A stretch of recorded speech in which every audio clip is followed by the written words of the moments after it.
And we are live. What's up? Hey, What's up? What's up, everybody? What's up, everyone? How y'all doing? Happy we're Sunday. here. Welcome to episode 58. Jennifer Martin Woo woo. is our special guest. We are ready to go. We are ready to kick off Hot Pod Summer. Yeah. Appointed. Check those hashtags out. Check those stories out. Well, you probably did check out those stories because now you're here. Right. Exactly. Good afternoon. What's up, Who is that? Yeah. What's up, everybody? I don't know who that is. They got that.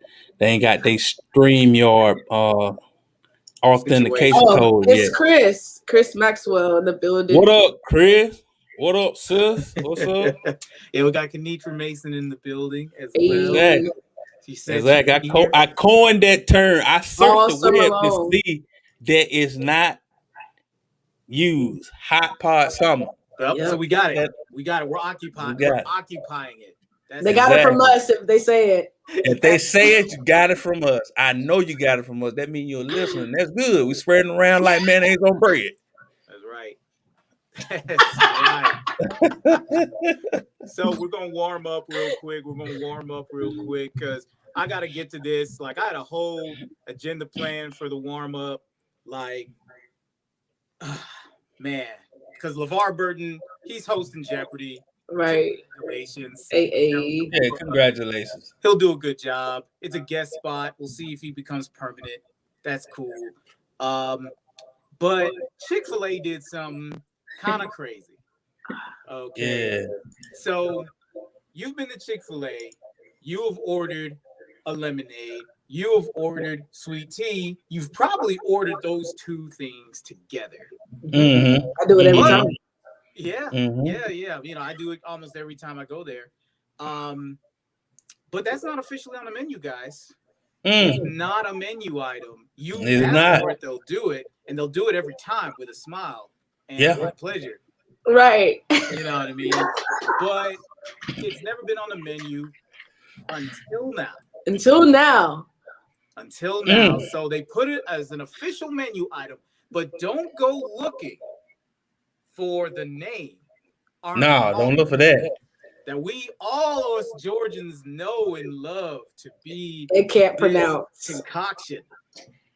Okay, this lovely elixir that is deeply ingrained in our heritage. No, Chick-fil-A named it Sunjoy. I want to punch the person on the marketing team for the why they named it that? Turning into Sunjoy. Sunjoy? Why, Mello? Sunjoy is how I feel when I go to Chick-fil-A. I'm joyful. That's not something I want to order. Like, I need an Armor Palmer. That's what I need. Yeah, exactly. So basically, what they said was, it says, when it comes to the drink names inspiration, Chick-fil-A explains that they landed on Sunjoy because it combines two of their favorite words, sunshine and enjoy. We like to say that even the look of Sunjoy tea lemonade evokes a sunbeam with its amber orange color and light reflection. Isn't that just a great description, y'all? Fuck out! That's what I think about that. Listening to that, exactly. That's what I'm saying. Like, when I think about this drink, it just makes me light up inside, guys. I like sunshine and joy. Enjoy sunshine, sunjoy. Yeah, there's nice little ring there. You know, it makes sense though, because everybody at Chick-fil-A is funny and joyful. It makes sense to me. Like, my pleasure. It is your pleasure, honey. It is. Exactly. I really appreciate it. So, I mean, it makes sense, but I'm very much one of those types of people that I like tradition when it's time for me to like tradition, and I don't mind change when it's time for me to like change. And one of those things is Arnold Palmer. Wasn't it named after? Isn't that like a golfer? Yeah. Yes, you mentioned that. It is a name of a golfer. Arnold Palmer. Great golfer too, not just some guy. And Arizona. The Arizona teas that you see with him on the bottle. I mean, yeah, they have a partnership. It's an actual thing. Like, you know, it's not just kind of a colloquial name. It's actually a product that Arizona puts out, the half lemonade iced tea product. So maybe that was Chick-fil-A's workaround. Like, we couldn't name it the Arnold Palmer, then Arizona would come after us. You know what I mean? Like, hey man, I don't know. Chick-fil-A, I think something could have been worked out. Yeah, man. Chick-fil-A don't got enough tithes and offering money from people to be bought Arizona out and change the name. Like, Arizona, you gonna have to call it Sunjoy, cause this right here is a Southern thing. And when people pull up, they don't be like, yo, let me get one of those Sunjoys. I want an Arnold Palmer, please. You know what I'm saying? And I don't like that. I mean, I'm gonna have to get used to it, I guess, but I'm still calling Arnold Palmer because they gonna know what I'm talking about. Right, and I'm still saying Arnold Palmer. I want them to be like, what? Oh, you meant the Sunjoy? Yeah, we can call you. And I'm gonna be like this. I said what I said. I said Arnold, not Sun. Don't get I'm not referring. I am not saying Sunjoy. You gotta give me some time. You gotta give me I some need time. Before I come on, man. That sounds just so stupid. I'm sorry, it sounds stupid. You know what? I don't think that's an official drink on many places' menu. I think it's just people know that an Arnold Palmer what it is. You know what I mean? Yeah. I don't think it's on. I don't think I've ever seen it on a menu. Like, nah, it ain't. No, it was just something they did if you asked for it. It really was. In the South, not nowhere else though. Yeah, Because I asked for Arnold Palmer somewhere else, and they was like, "Excuse me." I said, "Arnold Palmer." Excuse me, Arnold Palmer. Excuse me. I like, you know what? Let me get a half tea, half lemonade. You want that sweet or unsweet? It's like, why would I want unsweet tea? Why would I want unsweet on it? You about to be put out of commission. And that's precisely why it's a Southern thing, because they make the sweet tea different. They make it different up north, you know, no shame. Yes. I mean, no, I'm not from here. I'm from the South too. I just live here. I grew up in Georgia all my life, so She grew up in one of the country's town in Georgia called Jessup. She's more Georgia than the First of all, don't come for Jessup like that. Don't come for Jessup like that. Jessup is never here. Lincoln is not that far away. It is not. It is not. I'm gonna tell you that right now. Lincoln, if you, like I say all the time, if you drive to my hometown, you're gonna feel like you went through a portal into the past. Oh my God. Hey, well, I'm a suburbanite. I don't know anything about all that. I love it. East Atlanta, Georgia. Okay. Yes, sir. Well, I'm from Linwood Park. It's a neighborhood. It's like one of the oldest like Black neighborhoods in Atlanta, but it is in Buckhead, and so it no longer is the way that it looks right now. Well, actually, technically, it's in Brookhaven. Okay. You know.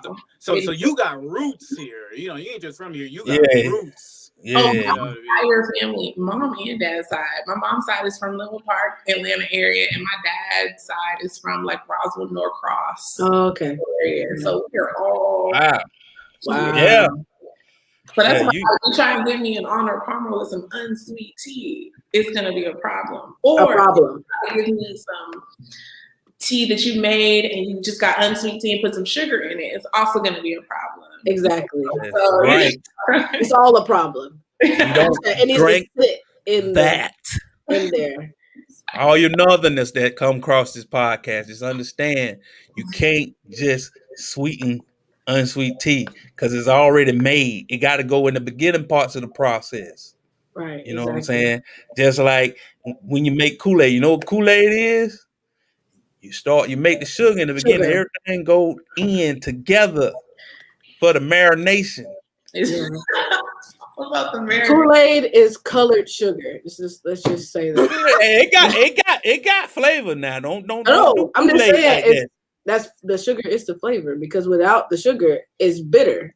Man, I was so hungry one day I thought that the Kool-Aid was gonna actually taste like I wanted it to taste. And so I just bust open the packet and poured it in my mouth. Worst decision in my 10-year-old life. Yeah, I think you definitely makes that thing. You definitely we used to make our own fun dip though. Like we did, like we used to get the Kool-Aid and the sugar and mix it together, make our own little fun dip. We had a little chalk stick, but we use our finger.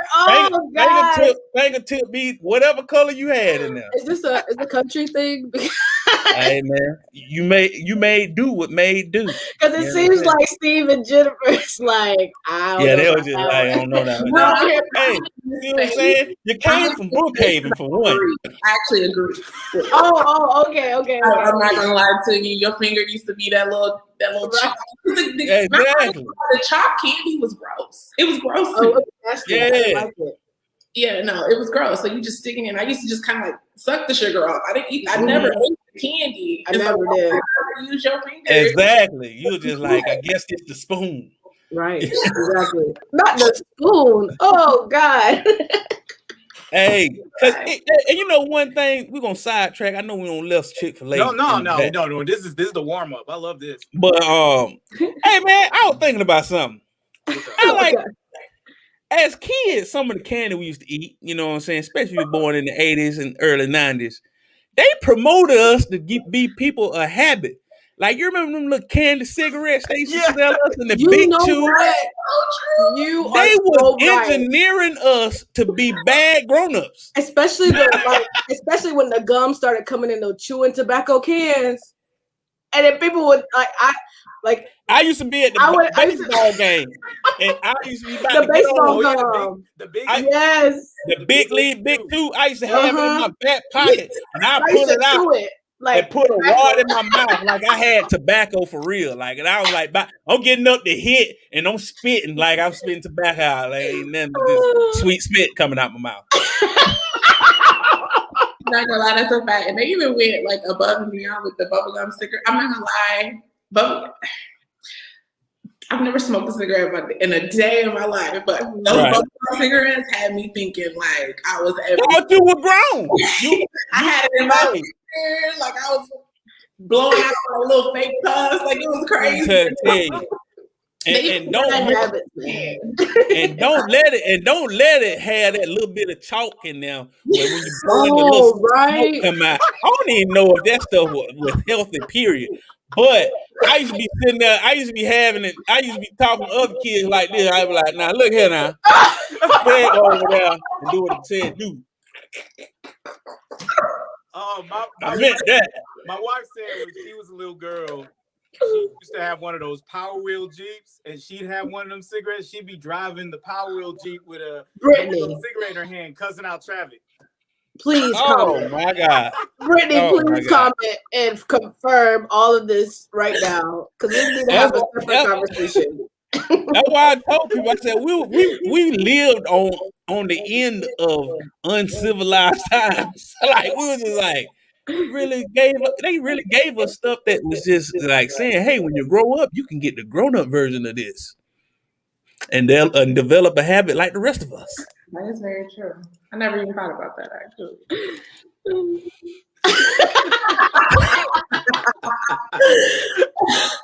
Not 12-year-old uncle. I remember one time I tried to like smoke a cigarette, and my granddad had made me back off of tobacco so hard because he gave me this thing. It used to come in this block. I used to see old people have it, and he made me chew that tobacco. It made me so sick I thought I was gonna die. I thought my granddad wanted to kill me. It used to. I forgot what it used to call. It used to be called Red Barrel or something. It looked like a brownie for real. I thought he gave me a brownie. I want a brownie. And he was like, I bet you won't smoke again. I like, yes, sir, you're right. I ain't even light it up. I just want to see how I look with a real one. I ain't even really smoking, so I ain't again to it. Even think about that bubble tape. You know what I'm saying? Like, it came in that container, just like some Pall Mall or something like that. Yeah. You know what I'm saying? It just kept you in the habit. You're gonna have that same circular indent in your jeans when you grow up. You're just gonna. I roll mine up in my sleeve. Oh no. I roll mine up in my sleeve, like you know what I'm saying, like Steve McQueen them. You know what I'm saying? Like, I was out here trying to be grown for real. You know. Kaditra, please go get your brother. And then they had, you know, you remember the beeper bubble gum that like came in the thing that looked like a beeper? I remember that. Like I was just thinking about that stuff one time, and I was just like, oh my goodness. Yeah, man, that's a little before your time, little young Thundercat. You know what I'm saying? I'm not that younger than you guys. Completely lost me with that one. But you know, that's what I do remember though. That's back in the day, like when the candy lady was real. You know. Oh yeah. Oh man. Cool cups. Man. Oh yes, we had one of them. Yeah, son. Well, cool cups, all the little penny candy she had in a little brown sack. But one of our candy ladies, she sold grown up candy too. So, you know, yeah. Oh my God.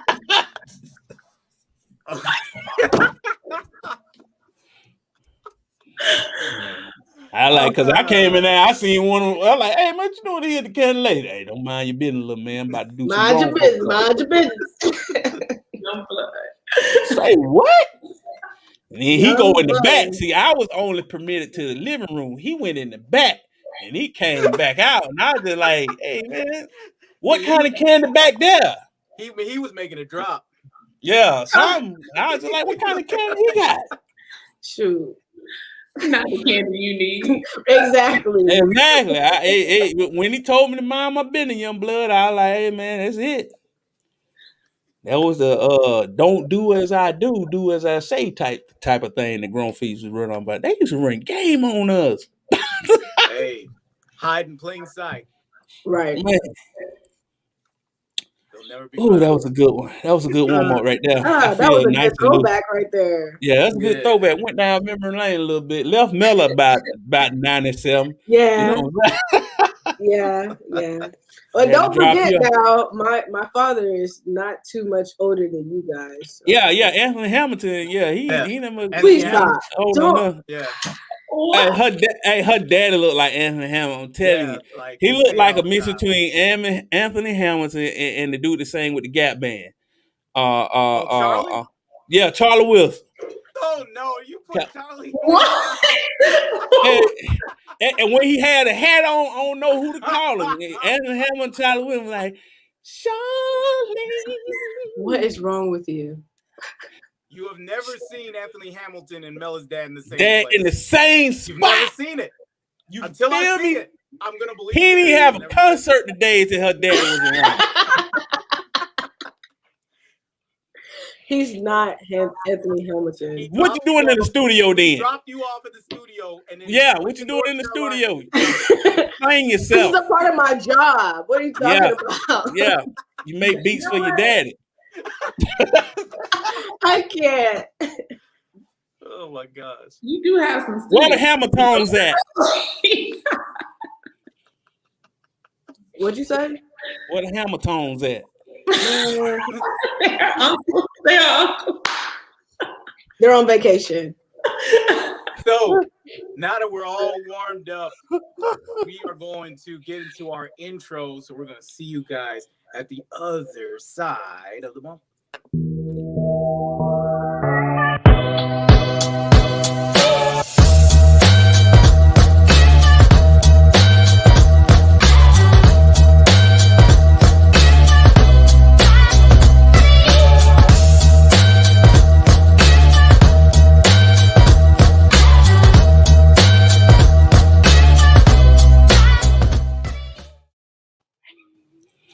What up, everybody? It's your boy, Darius J.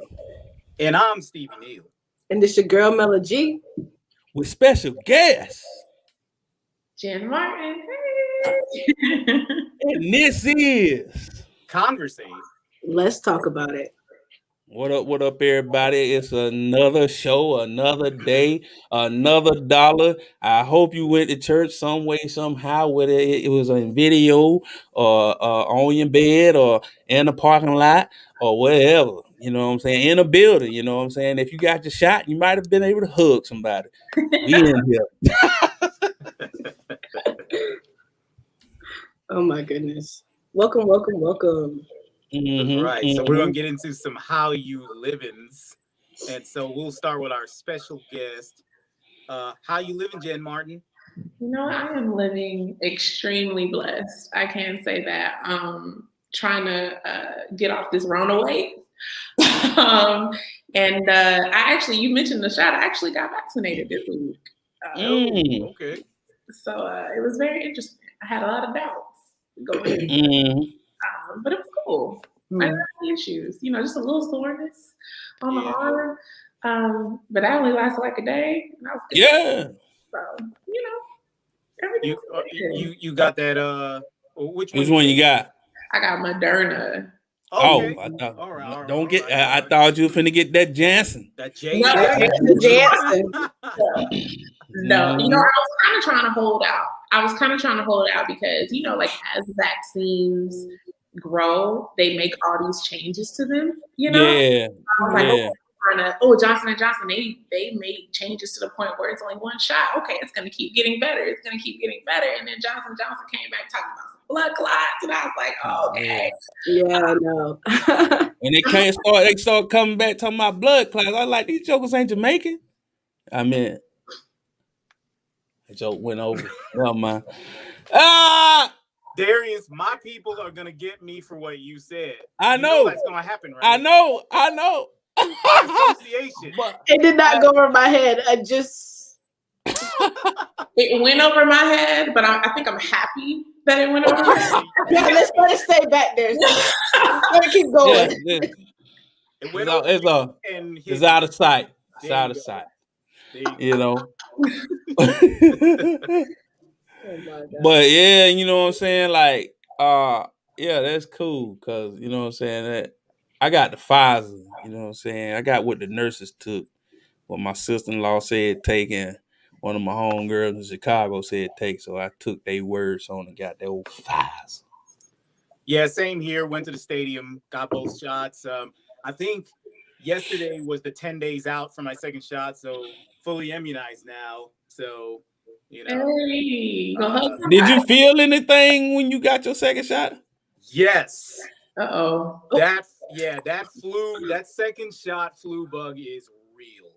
Yeah. So it's really real. Yeah, because my boss said that. Day or so. It really is. Yeah. That's what my boss said. Because my boss came into work and he was looking like, hey, man, that second shot. And I was like, man, just go home, man.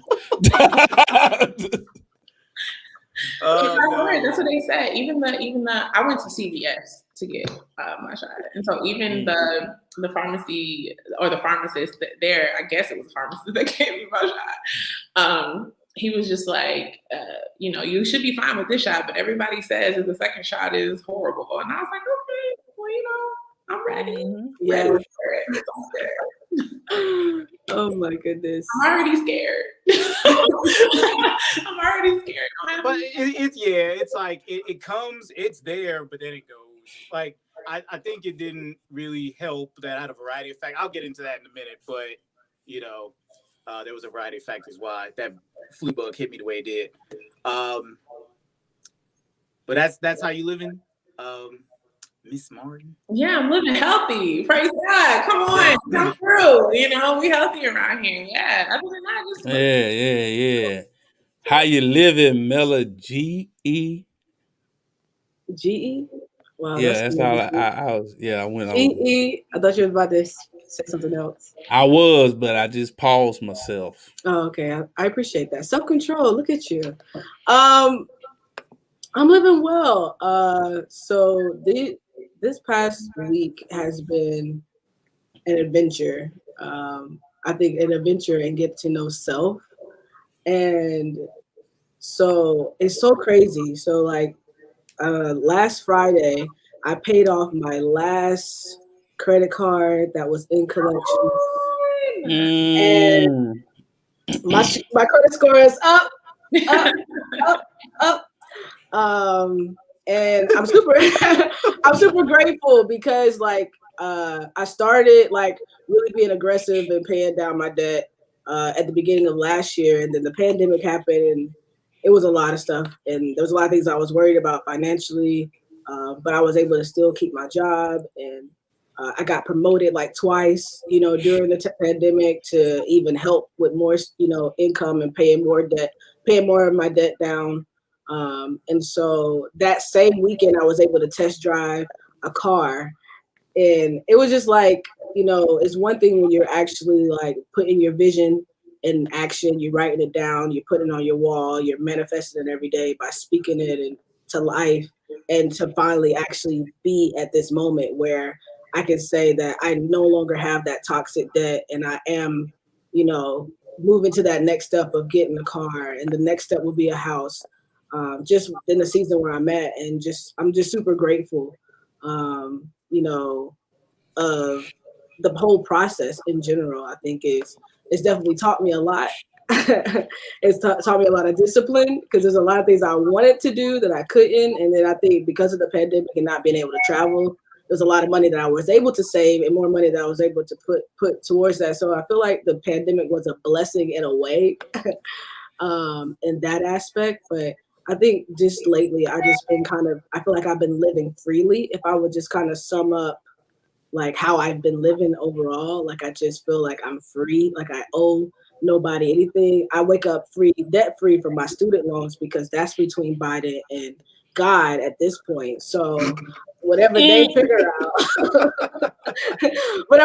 out, that's how my student loans are going to get paid. I'm just kidding, but no, I feel like I'm just living more freely, and I think that freedom that I feel of not owing that debt kind of easily translate into the freedom that I'm living out loud in my life. And so with that being said, I am dropping my podcast back. Starting tomorrow, there'll be a new episode. I just want to be more consistent and not be a perfectionist, if you will. I just feel like things have to be a certain way before I do it. But I'm just going to do it, and I'm just going to be consistent and just see what God has planned for me in doing that, and being obedient and just being consistent. So that's how I've been living, guys. It's been really a really good feeling. Been living good, what I'm saying? Getting debt free and all that good stuff. Being a great adult. Exactly. How you live, Stephen Neal? Well then, I have been living in the Whole 30. That's right. I'm doing this again, guys. I do this at least once a year. 30 days of no complex sugars, no bread, no beans or legumes, no corn, and dairy's pretty much out too. So, yeah. So ever since the 14th, we started on the 14th, me and my wife. Shout out to my wife. Shout out, babe. So yeah, we've been on this journey. We've also been on the journey with another couple, an accountability couple, Chris and Brianna Dorellis. They live right down the way from us, so you know what I mean. We can kind of compare our grocery notes and whatnot. So it helps. It helps having a community of people doing it with you, at least one other couple. But as I mentioned earlier, that the first day that I started the Whole 30, I was on a fast. So I actually fasted the first day. But that was also the day after I got my second Pfizer shot. So in retrospect, I don't know if that was the wisest decision. So when the fog hit me, it hit me with no food and none of my regular food as well. So, but stayed strong, and by Friday, I was good to go. I was good to go. So yeah, it's been going good. This is day 11 now of the Whole 30 out of 30. So almost halfway through. Usually at this point, if I haven't given up, I'm not gonna give up. You know what I mean? It's usually like if I blow it in the first 10 days, then yeah, I'm pretty much like, well, I didn't get that far, so it was a bust. But now it's like if I were to give up, I'd be kind of mad at myself. because I'd be like, it's only two weeks and some change, you know, like, you know, so that is how I am living, hopefully with lower blood sugar. That's why I do it. I don't really do it to lose weight. I've lost a bunch of weight in the last few years. I've lost I used to be like 250 plus, and now I'm right at 200.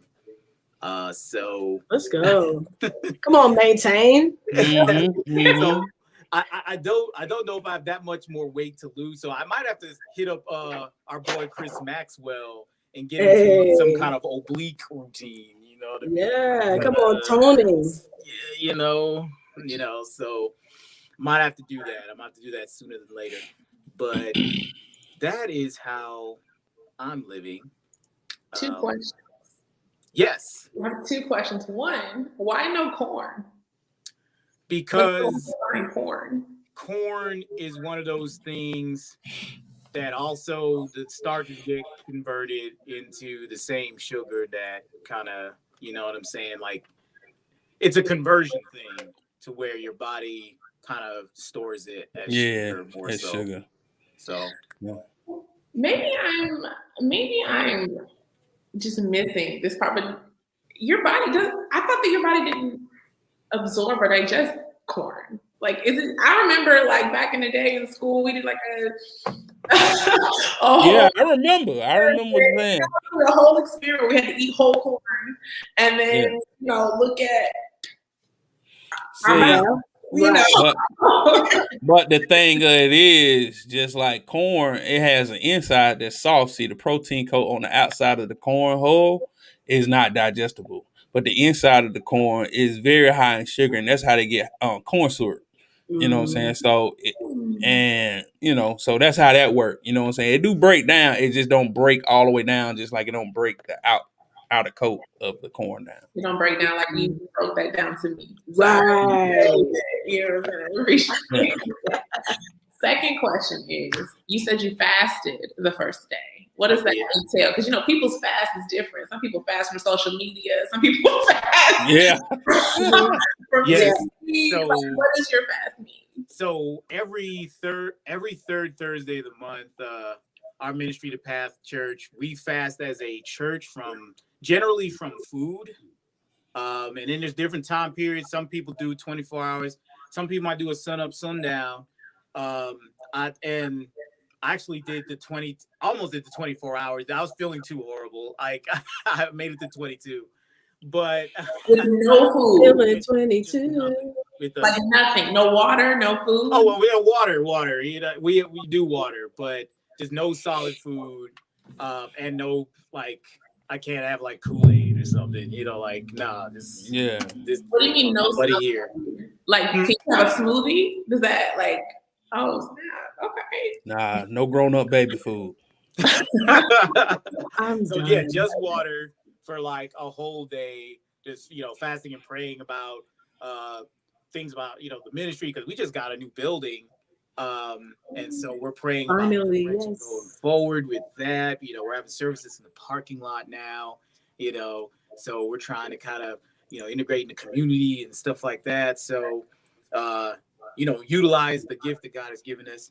Also praying for leadership, and then of course praying for the world right now and what's going on as well, and then just, you know, like individual things we bring up in our small groups as well, just like, you know, so you just spend a day, like third Thursdays each month, doing that.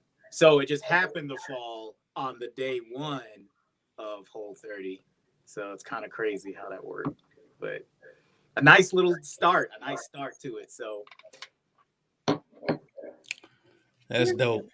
That's good. You know what I'm saying? So, I'm glad you didn't wised up and ate you some food before the 24th hour. Yeah. I made it 22, and then I was like, okay, it's midnight. It's technically the next day. Let me just get something in my system. I feel terrible. So I hope you're living better than me, Darius J. How are you living?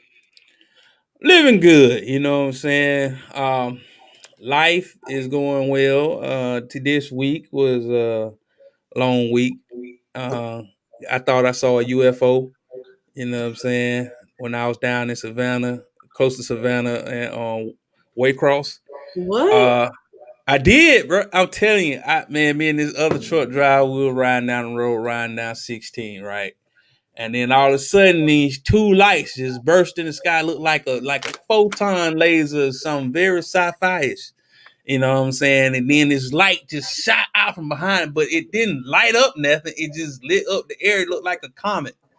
And then we was sitting there riding at each other. My homeboy, he wasn't my homeboy. We just met each other at the rest stop because we had to gather ourselves because we thought we saw E.T. fight. And then, yeah, man, it was SpaceX though. It wasn't no aliens. It was Elon Musk and them out there playing in the sky. You know what I'm saying? They had a lunch down there on the other side. So, yeah, I had that happen. And that was weird. That was Friday. You know what I'm saying? That was to top my week off. Yeah, I thought we was finna get transported, you know what I'm saying? The first kind or whatever. You know what I'm saying? First encounter type deal. That was weird. But I didn't know what to think. And then me and Kenny, he a light skinned dude, man. He was out there. It shook him up so bad. He was talking like Terrence Howard. He like, hey man, I don't know what I seen out there, man. You think we're gonna be all right there, man? I like, hey, Kenny, gather yourself. It's okay. They ain't shooting ray of light on us. We all right, buddy.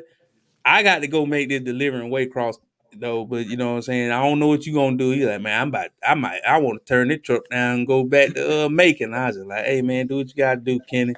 Man, he was just like, hey man. Kenny went all right, man. I don't think Kenny gonna be the same. I was trying to hold it in. Oh my God. Yeah.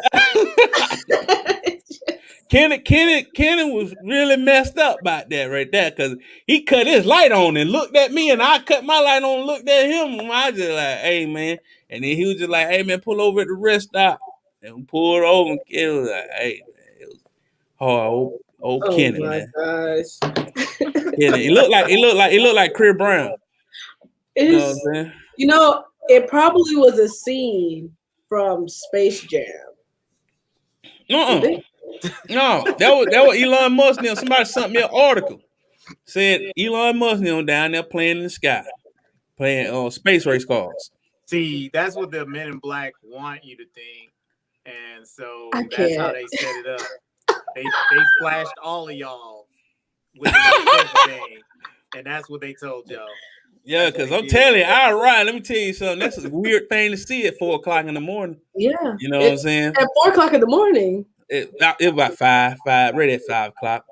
And then all of a sudden, and let me tell you the weirdest part, when the whole the spectacle was over, the sun just started to come out. And I was just like, did they split the sky? Because when the sun came out, I like, is this Jesus coming back like the thief in the night? You know what I'm saying? Because I'm up and I seen it. You know what I'm saying? I don't know if we're supposed to be seeing Jesus coming back. I thought we were supposed to be asleep.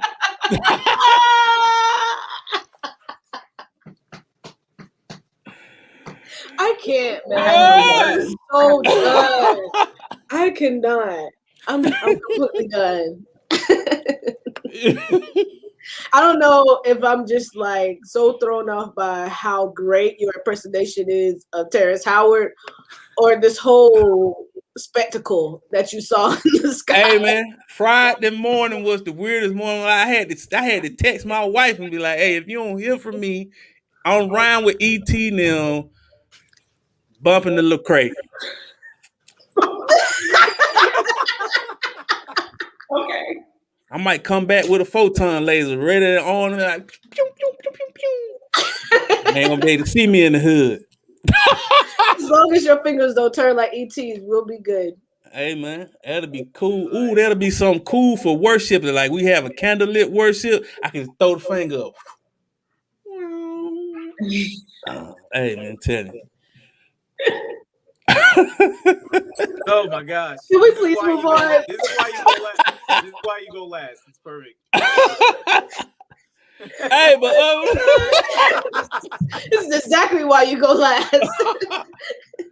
I'm just saying, I've been having interesting weeks. You know what I'm saying? Like, you know what I'm saying? Like, last week, I guess a police officer pulled a practical joke on me, and then this ET I'm getting live out there. Hey, I'm telling you, don't be surprised.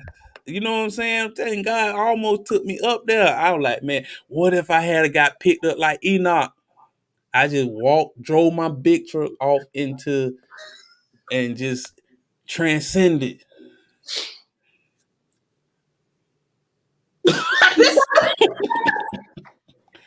Or Elijah come out of the fiery chariot and get them horses like, yeah.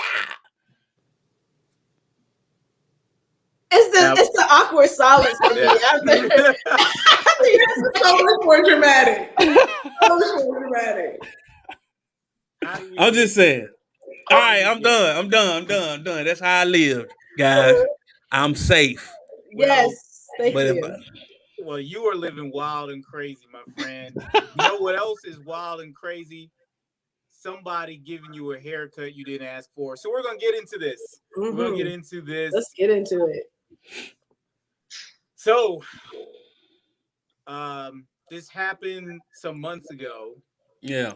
But no one can explain what or why this happened. But what happened is there was a 7-year-old girl who went to school with long flowing hair. This is a visual thing. I'll give the visual to people. This is how she went to school. Okay. Young, free, yeah, carefree, long hair, don't care. Right, 7 years old. All right. Yeah. So apparently, she got her hair cut on the bus. Okay. So some kids with some scissors, they took the scissors out of the little pencil box or whatever kids have nowadays, and was like, it would be really cool to just cut your hair. So they did it. At least that's what we know, because no one's saying anything. Mm-hmm. All right.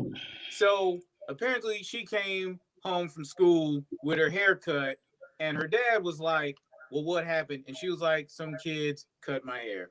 Okay. They cut my hair on the bus, So he was just like, oh, kids, they do dumb stuff. Ha ha. All right. Wouldn't have been no ha ha. So they weren't no ha ha per se. So he went to a hairstylist to straighten things out, just straighten out a haircut, make it an asymmetrical, as the father put it, an asymmetrical haircut. So then she went to school the next day. And the following events are really foggy, real foggy. But apparently the teacher in one of her classes cut her hair even shorter. Okay. And this was the end result. Black eye for the whole classroom. So yeah, short. Look how sad she is. It looked like they tried to get her to George Jefferson up front. Like, look at that thing. It looked like she's moving on back. Her teacher? In the front. Yeah, her teacher. And that might be how her hair grows too, you know what I'm saying? Nah, from the first picture, that ain't how her hair grow. They cut that girl hair like that. Her teacher though, let me tell you something. Let me see. Before we get into reactions, the official reaction is that they just don't know how it got to this point. They don't know what call the teacher made to cut someone's hair. You know what I'm saying? But the thing is, like, if it's lice or something, if it was like a health thing, then they would go ahead and say it would, but they're not saying that, but then they won't say what happened. So with that, let's get reactions. We're already getting comments. Yeah. All right. One. First on the agenda, black eye for 2 teachers. You know what I'm saying? 2, like, what in the world would possess a teacher to say, hey, I'm finna make an executive decision on what I should do with the child's hair in this class. And you know what? I'm going to take it on my own self on my break time, or maybe she did it in class and made it a spectacle. That would deepen her black eyedness, and she did that. But I don't understand like why. And the father don't even seem like, because I watched a couple of his interviews and stuff like that. Even the lady that was, doing the news reporter, she seemed like he ain't reacting hard enough, because that had to been a black mama. Oh man, the teachers would have died that day. It'd have been bad. I'm telling you. I'd have showed up and just said, "Hey, don't mind me. Where the teacher had to cut my daughter hair. Cause my sister finna run a fade on her. You know what I'm saying? Like, she finna get beat up, because I don't hit women, but I do got sisters that can bruise you up pretty bad. So her aunties finna take you to town for skinning my little baby head. And you don't skin my baby head, my sister's gonna skin your face." You know what I'm saying? And yeah. But I still don't understand that though. Like, how? And then what the thing is, they don't even want to talk to him. Like, they don't switch schools and everything, and they don't even want to talk to him. They already changed schools. Mm-hmm. Yep, it's already. You know what I'm saying? I wouldn't have changed schools until somebody saw me, because I don't know, man. That's just weird. Like, I don't understand how they ain't got. How did the parents just say, "Oh, that's cool"? Because even with the little kid, the first offense, like, the little kid's parents would have had to see me. I'm just like, "Hey, I need to talk to you, because your little boy obviously don't know how to conduct yourself when you're around other other girls. You don't cut their hair. You don't take no scissors out and cut their hair. You need to get your son together. Because if I have to come back and get him cut some more of my daughter's hair off, he gonna lose a finger. You know what I'm saying? Or he gonna get a whooping that y'all ain't getting. I don't know. Something gonna happen. I don't care if I got to tie his hands up in mittens. Something gotta happen. He can't do that no more. You know what I'm saying? Yeah, it's just weird, man. I don't understand that. I just would have handled that it would have been a lot of stuff. Yeah. Yeah, that's right. I like these comments. That's good. Mm-hmm. Mm-hmm. All right. Got any thoughts, Jen? I have a lot of thoughts. Okay, first of all, I read and I looked at some footage of the father, as Darius was saying, and he didn't seem too concerned. He didn't. First of all, I think anybody's mother or father that actually attempts to do a child's hair would be furious, because first of all, fitting that child has a lot of hair. Fitting a wash day into your week is a big deal. So we're not about to put all this work into doing my child's hair, and then you feel like you take the liberty of cutting it off. You know what I'm saying? Right. Another one of Darius's point, it wouldn't have been just, I'm gonna brush it off with the kids either. If a child cuts my child hair, somebody needs to, that haircut wouldn't have been on me. I would have had to have some conversations with that child's parent. I would have had to have conversations with the school bus driver, the teachers, everybody involved. How is this occurring? You know what I'm saying? And I think in one of the interviews, he was saying that nobody wants to talk to them. That's not an option for me. Nobody wants to show video footage. You're going to show me video footage. If there is video footage, you're going to show me. I don't care. I don't care about any of that. This is my child, and then now we got to get a teacher. You know what I'm saying? Who decide? You mentioned lice. It can't be lice, because I've been in a school setting. If lice occur, the whole class is dismissed. They have to, you don't cut the hair. The class is just dismissed because it's infectious. So you mean to tell me it can't be lice, because you think that you're going to solve the problem by then putting your hands into a head full of lice and then possibly your own self? No, it wasn't lice. So I don't know what the deal was, but I just can't fathom anything that would make it okay for someone to cut a young girl's hair. Like, I don't understand. So you need to show me video footage. If you're not going to talk to me, then the principal's going to talk to me. If the principal's not going to talk to me, the board of directors for the school, somebody is going to talk to me about what's going on with my child's hair. Because this is, I don't understand. Not only did you make it a traumatic experience for my child? But that my child does not belong to you. Yes, I trust you to, I entrust you to take care of her every day, but my child does not belong to you. Do not touch anything on her body because it is not for you. So it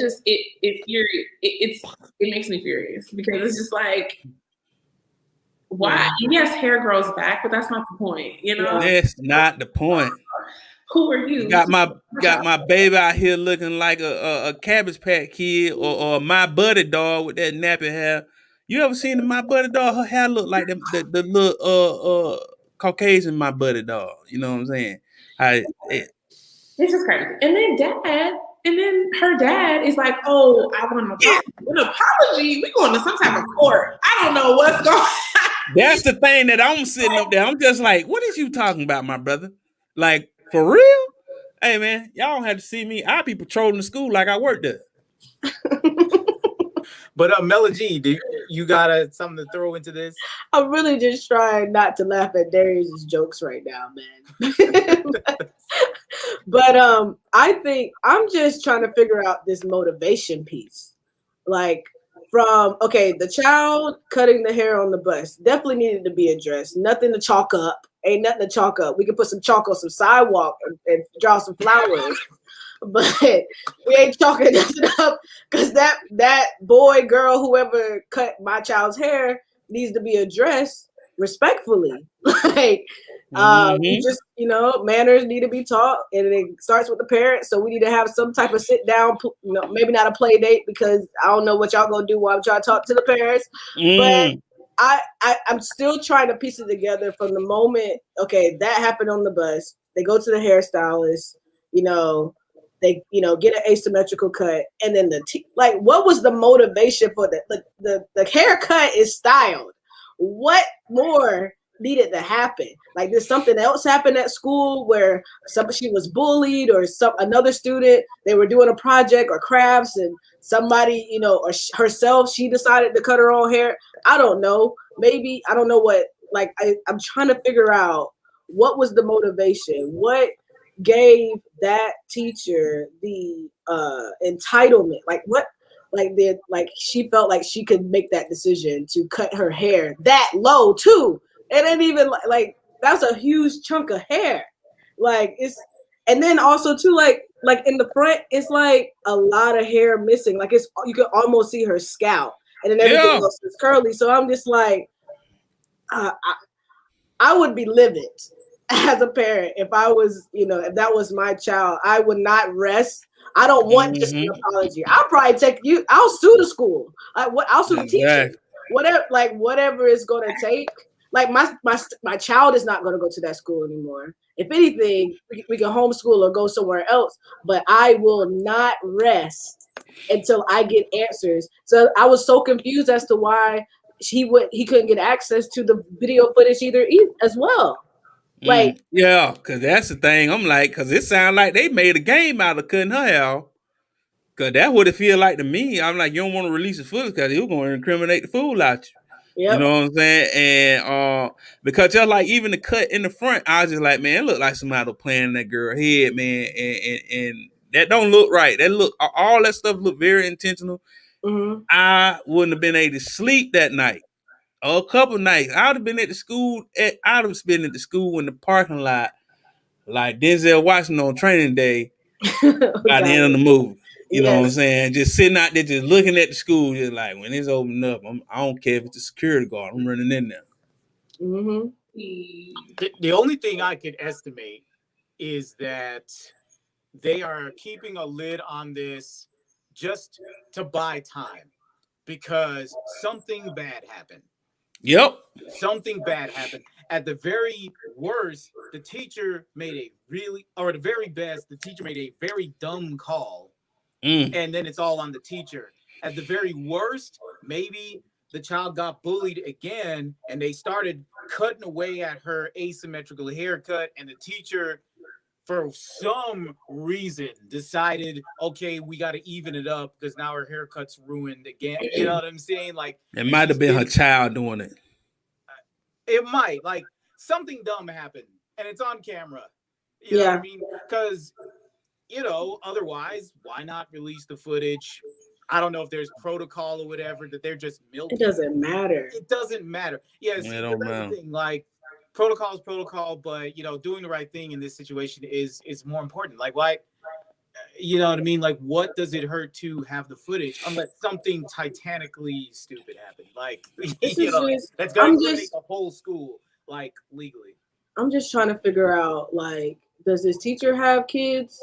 Like, would she let her child, go to school and just let somebody else just mess with her? It's just like, there's a lot of questions that I have. And then at the end of the article too, they were saying that this is now leading into a law for the Crown Act. Why does something this detrimental have to happen for you to consider a law that basically puts in place, like, don't discriminate against hair, But this is just common sense. Why would you put your hand in somebody else's child's hair without permission? If there's something going on, if another child cut her hair, if she cut her hair because now she's feeling insecure and she's whatever the case may be, a parent should have been contacted before any decision like that should have been made. Period. And you're talking about bringing your child out of this school. I'm sorry. In the most holy way possible, we're going to shut the whole school down. Let me tell you. Because if my child can't go to school, no child's going to be able to go to school. Hey, you feel me? Nobody go to school. Everybody at home. We're going to start an investigation because they might be doing, how many children come home? That's what I'm saying. You're right. Hey. It's just it blows me. And you're talking about like like you said at the end of the article, it talks about like going into some kind of reform with laws or whatever. It doesn't matter. Like, none of that even matters. It's the fact that you put your hand into someone else's child's hair with no permission. And so, but kind of like Steve was saying, like, I think there's something else like going on. There's some kind of underlying buying time. Maybe they're trying to, like, they know it's in the media. They're trying to get people to calm down. They're trying to, make it, in the back of people's minds after. Trying to tell you. But how Dad reacted also makes me think. Yeah, that's what I'm saying. That bothers me. He was just so chill, like nonchalant. I would have walked up and changed the doors. I'd have changed the doors of school like Batman, the great Morgan Freeman. Lean on me.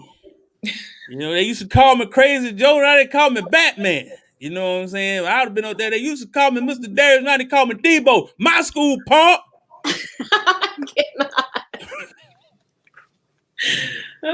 Like, I don't know. It's just it blows my mind. It really blows my mind. So I don't know what they're gonna do. They also may be deliberating. It may be legal at this point. They're trying to keep it under wraps. They might be deliberating like behind closed doors, and they might be paying Dad off because he was just too chill. He was too chill. That's what I'm saying. I was just like. Every other, when I beep, beep, beep, beep, I was like, Lord forgive me, but I am mad. I just been sitting there. I just been looking at the screen, and I just said, "Look here, whoever elementary school, you got 2 hours to get back with me. I don't care if I got to break into school and sleep in the classroom. You gonna see me." You know what I'm saying? Well, I know that they said that they were having a meeting. Like, the Board of Education was having a meeting, and he was going to try to attend to see if he could get more answers. That was a regular meeting, though. That's their annual meeting. That was it. He's still talking about showing up. He ain't gonna show up. He gonna get up there and be like, "Well, guys, you cut my daughter's hair and stuff, and I ain't even see the mother. Where's the mother? I had that question too. Not gonna lie. Something going on. This must be some kind of conspiracy. They got to be playing a prank on me because I'm telling you, if I find out this was false, I'm beating that dude up and driving to Michigan. Because you shouldn't have stressed me out for you, and it was a prank. Don't put it past the media, man. That's what I'm saying. That's what I'm saying. But I'm gonna stick to it. But I'm hoping that is real. I hope it's real, and there's so many gaps in the story, especially from her going back to school, then coming home, with the hair, you know, and then he's like so nonchalantly like, yeah, I just want to apologize. It's just a lot of gaps in the story. He ain't reacting like a parent would. I just don't see the parent. I don't see the parentalness in him. You know like, what I'm saying? I would be crazy if it was my niece. Yo, that's what I'm saying. I'd showed up for my nephew. Let somebody cut my nephew's hair off. I'd be at the school. I drive all the way to Clarksville, Tennessee. That is you know what I'm saying? I will. True story. So I'm really close to one of my nephews, very, very close. And so it wouldn't even have flowed. It wouldn't even have happened if it was my nephew, because when he was younger, you know, daycares are now having it to where they give you a password or something and you can look and watch your kids all day. Mm-hmm. Yeah. And we were watching him like a movie. I'd be at work, I go to the bathroom and just sitting there and just watching. I'm like, what is he doing? Who is he sitting next to watching this movie? Like, what are they doing? Like, so it wouldn't even have. So the fact that it even got that far, you know, no other kids said anything. You know what I'm saying? No other kids or no other people intervened or nothing else happened. Yeah. It makes me think, is this a fake story? Are they trying to rile people up in this time? And then they made a point to mention that she was biracial, right? Mm-hmm. Yeah. You feel me? It's just like, okay, like, why point that out? Are you trying to stir up some things? You know, so it's just like, you know, I just pray that she is, if it is, you know, real, that she's good, that she's not like traumatized, you know, by this situation. Plus, haircuts aren't cheap, guys. Like, no, don't tell me, man. I pay $40 for a haircut right now, and I ain't even get my full haircut. I'm just getting the size did. You feel me? Right. And the longer it is, the more expensive it is. It's crazy. Exactly. I'd be like, I'm learning how to do my own hair, because retwisting is like getting the 3 digits, and I'm not here for it. Paid $100 to get my hair retwisted. I'm good. Yeah, I just aged myself up, whatever I got left, you know. Whatever you got left. I just aged up myself, you know. But little girl, keep your head up. I hope your daddy man up and go to the school and get with everybody that need to get with it. Yeah, cause he playing, and I don't like the fact that he playing. Yeah. Gotcha. So hope that gets resolved. Another matter that was resolved, of course, was the George Floyd trial. At least it came to some resolution. Sentencing is still pending, but there's a verdict. Guilty on all counts. Derek Chauvin is guilty on all counts involving the murder, and we can say that freely now, of George Floyd. So we're just going to go around, get some reactions before we get into the next segment of the show, but I just wanted to really address that and react to it.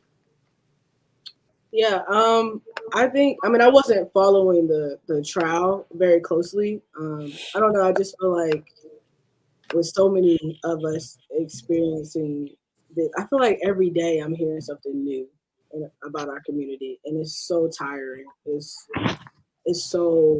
like it's numbing almost, you know. It's like it's numbing, but it's also like, man, like I can't be oblivious like that this could happen to me as well. So, and it's just also kind of around that same time that we hear about what's the girl name? I can't think of it. The girl Sandra that Bland? The one that was just shot. The girl that was shot 4 times. Lakia, right? Yeah, Lakia. Yeah. So that happens, and it's like on one side of the spectrum, you're like, yes, victory. Like we're finally making change. We're finally, you know, getting the justice that we've always deserved. And then in the next instance, it's like, I was just, okay.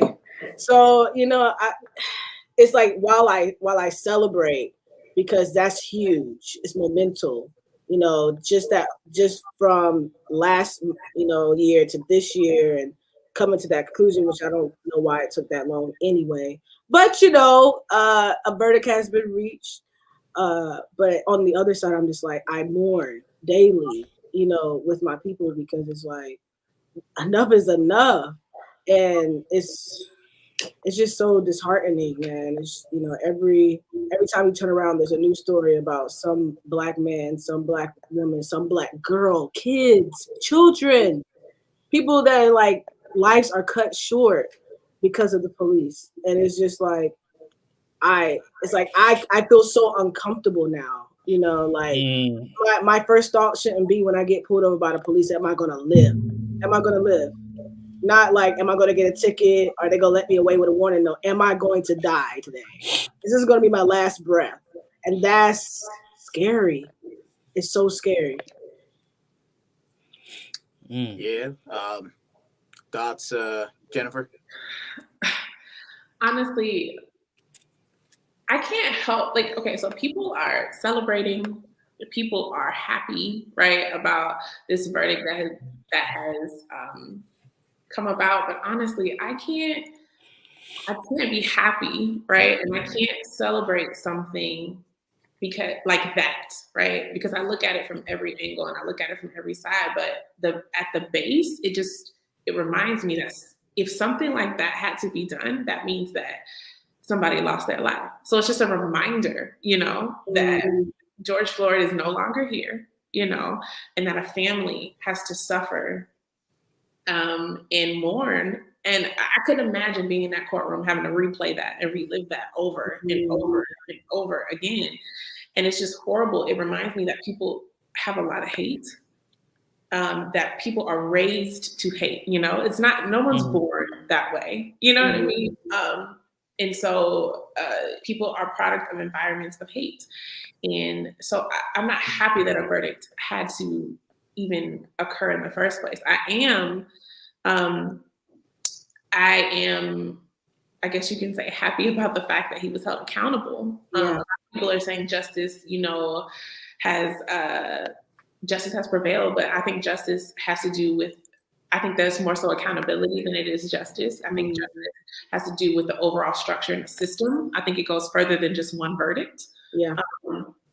But I do think that I am happy that he was held accountable. And I think that other people and other officers and other people who are in positions like that should be held accountable.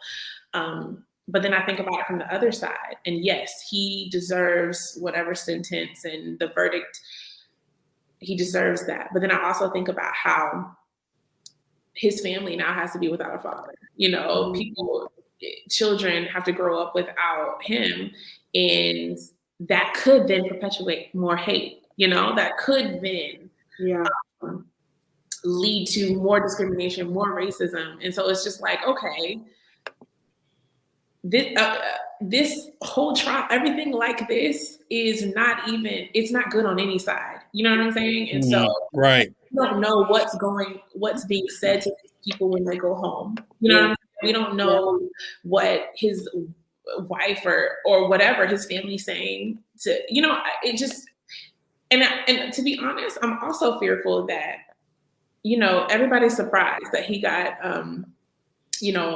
he got charged on all 3 counts, but it also just makes me wonder, is he kind of like just the one that they're putting out there so that people can be appeased? You know what I mean? Like there's so much, Black people are now pulling their money away from companies.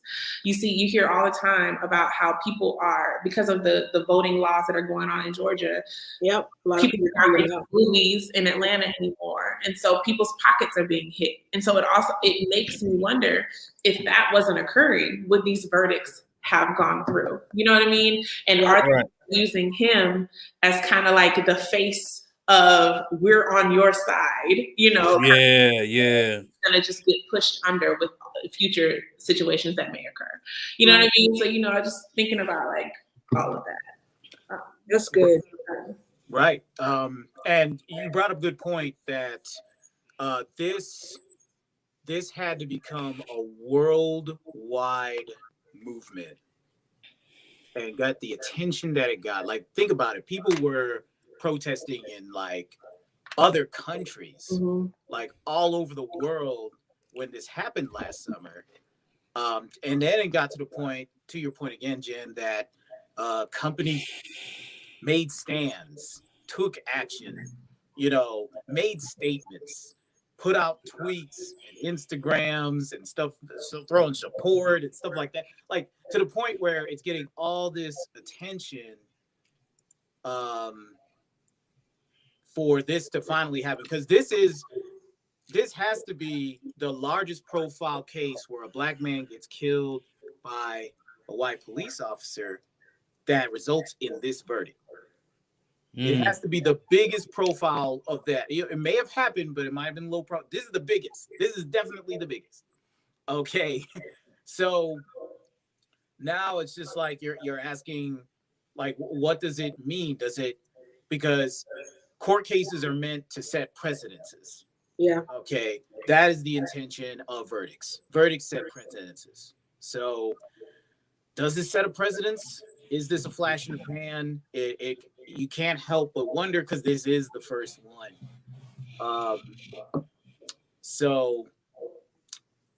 Yeah, it's definitely a big verdict, and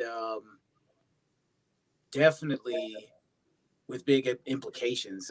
You got anything, Darius? Yeah.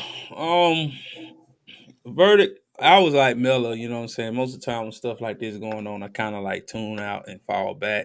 I am aware. I am 37 years old, so I've been around more than 3.5 decades, and I've seen my fair share of all this stuff going on.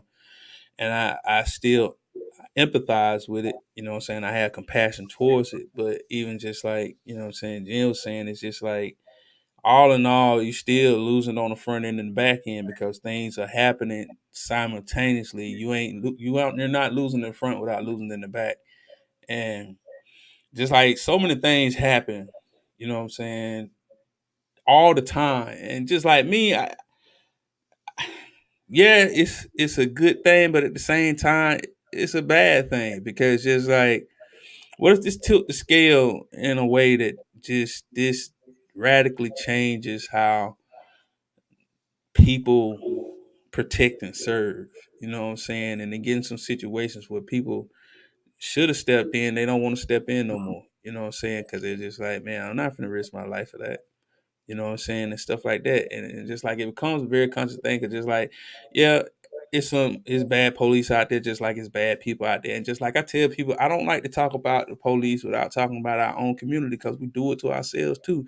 But a lot of people want to they want to talk about that side and don't want to talk about the other side. If you want to fix something, you got to fix it in totality. You just can't do the Right. parts that you feel comfortable with doing, Mm-hmm. or blame shifting, because the thing of it is, nobody don't want to take accountability, and everybody want to be a victim of something and don't want to take accountability for things that they need to be doing to, build a community up, keep us from killing ourselves, you know what I'm saying? Because I talk about both, you know what I'm saying? I don't just talk about the police brutality and stuff like that.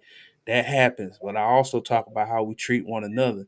Just like some people, I was talking to a dude the other day, he don't even go to certain parts of Atlanta because he just don't feel safe. That's around his own people. That's a detriment to me. And the verdict, I'm glad, I'm happy that the law prevailed, because he did murder the man. You know what I'm saying? But at the same time, I feel like we need to look inside ourselves and our own community to be able to really fix the inside. Yeah. You know what I'm saying? Our community to really make a difference, to have things that we can build up and come together. You know what I'm saying? Like, that's what I'm more about. You know what I'm saying? Yes, I want people to get judged when they do wrong, because if I do wrong, I get judged. So I think everybody need to be held at the same level. I don't think anybody should be above the law, not even law enforcement. I'm not saying that it's okay for the police to be doing what they're doing. That's not what I'm saying. I'm just saying that we need to learn how to protect ourselves, and when we see things going bad, we can pull each other away from it, and stand in for one another without feeling like we gonna get hurt, because the thing of it is like, I don't like the people that stand around and watch it happen. It's 20 of you. You could have stepped in and helped that man. You know what I'm saying? Like, I understand that you feel like, yeah, you gonna get what he got and stuff like that, but he still got it and you ain't do anything. You know what I'm saying? So why that the camera phones don't help. You got to be able to stand in for your brother, and it ain't against the law. And the cops ain't gonna kill everybody on the street for real. You know what I'm saying? Like, I just think, you know what I'm saying, people, they don't stand in when they need to stand in. They stand in when it's safe. They don't stand in when it's right to stand in. Like when that happened to um, George Floyd, or the young lady, you know what I'm saying, up in Ohio, you know what I'm saying, stuff like that. You don't stand in when it's right. You stand in when it's safe. And I think that should be talked about as well. You know what I'm saying? Because I don't think you need to just pick and choose when it's time to stand up. You need to stand up when it's right. You know what I'm saying? Because a lot of people have stood in when it's right and got, like Martin Luther King, you know what I'm saying, Rap Abernathy, um, John Lewis, you know what I'm saying? There's a lot of people did it when it went easy to do. Really put their lives on the line, you know what I'm saying? And it changed generations, you know what I'm saying? And we got to be about that. And if you ain't about that, celebrating this victory is shallow. Do you think that that's an effect of what's going on, though, Derek? Like, do you think that people have genuine fear and are genuinely afraid of stepping in because they're thinking about their families? They're thinking about, not making it home, to their kids and to their spouses or whatever, So do you think that that plays a part in why people feel like the part that they play is getting it on them? You know what I mean? As opposed to actually stepping in and doing more in those situations. Yeah, I think that's the case. You know what I'm saying? I think that, you know what I'm saying, a lot of times that, people think that self-preservation is a thing. You know what I'm saying? That's, humans all have that aspect about them. They want to preserve self, you know what I'm saying? And they want to do the things that um is gonna keep them and their family safe. But at the same time, I feel like you have to, you know what I'm saying, be better than that, because it's, like I said, it's people that been here and done things that help people and sacrifice themselves, you know what I'm saying? And like, that's the thing, like when I brought up Martin Luther King and stuff like that, they sacrificed themselves, you know. Yeah.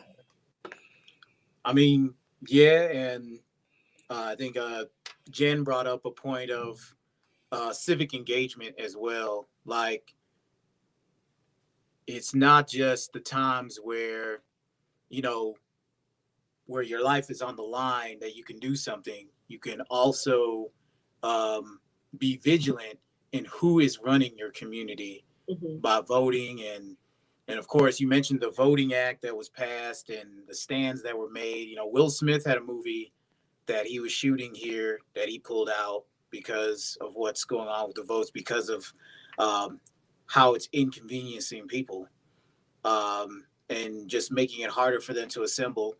And while I say that is unfair, I feel like also there are ways to rally your community and just show them, like, all right, you're going to try to do this, so you're going to give us this tight window to vote. We're all going to show up and vote, and you'll still lose. You know what I mean? So, I mean, that's been the whole cat and mouse with voter suppression around here in Georgia. And it's sad that it's a way of life really here. But at the same time, you got to be vigilant. You can't just, not do something when you can, whether it is bang, bang call literally, or when you can stand in line and choose who can do something about it. Yeah.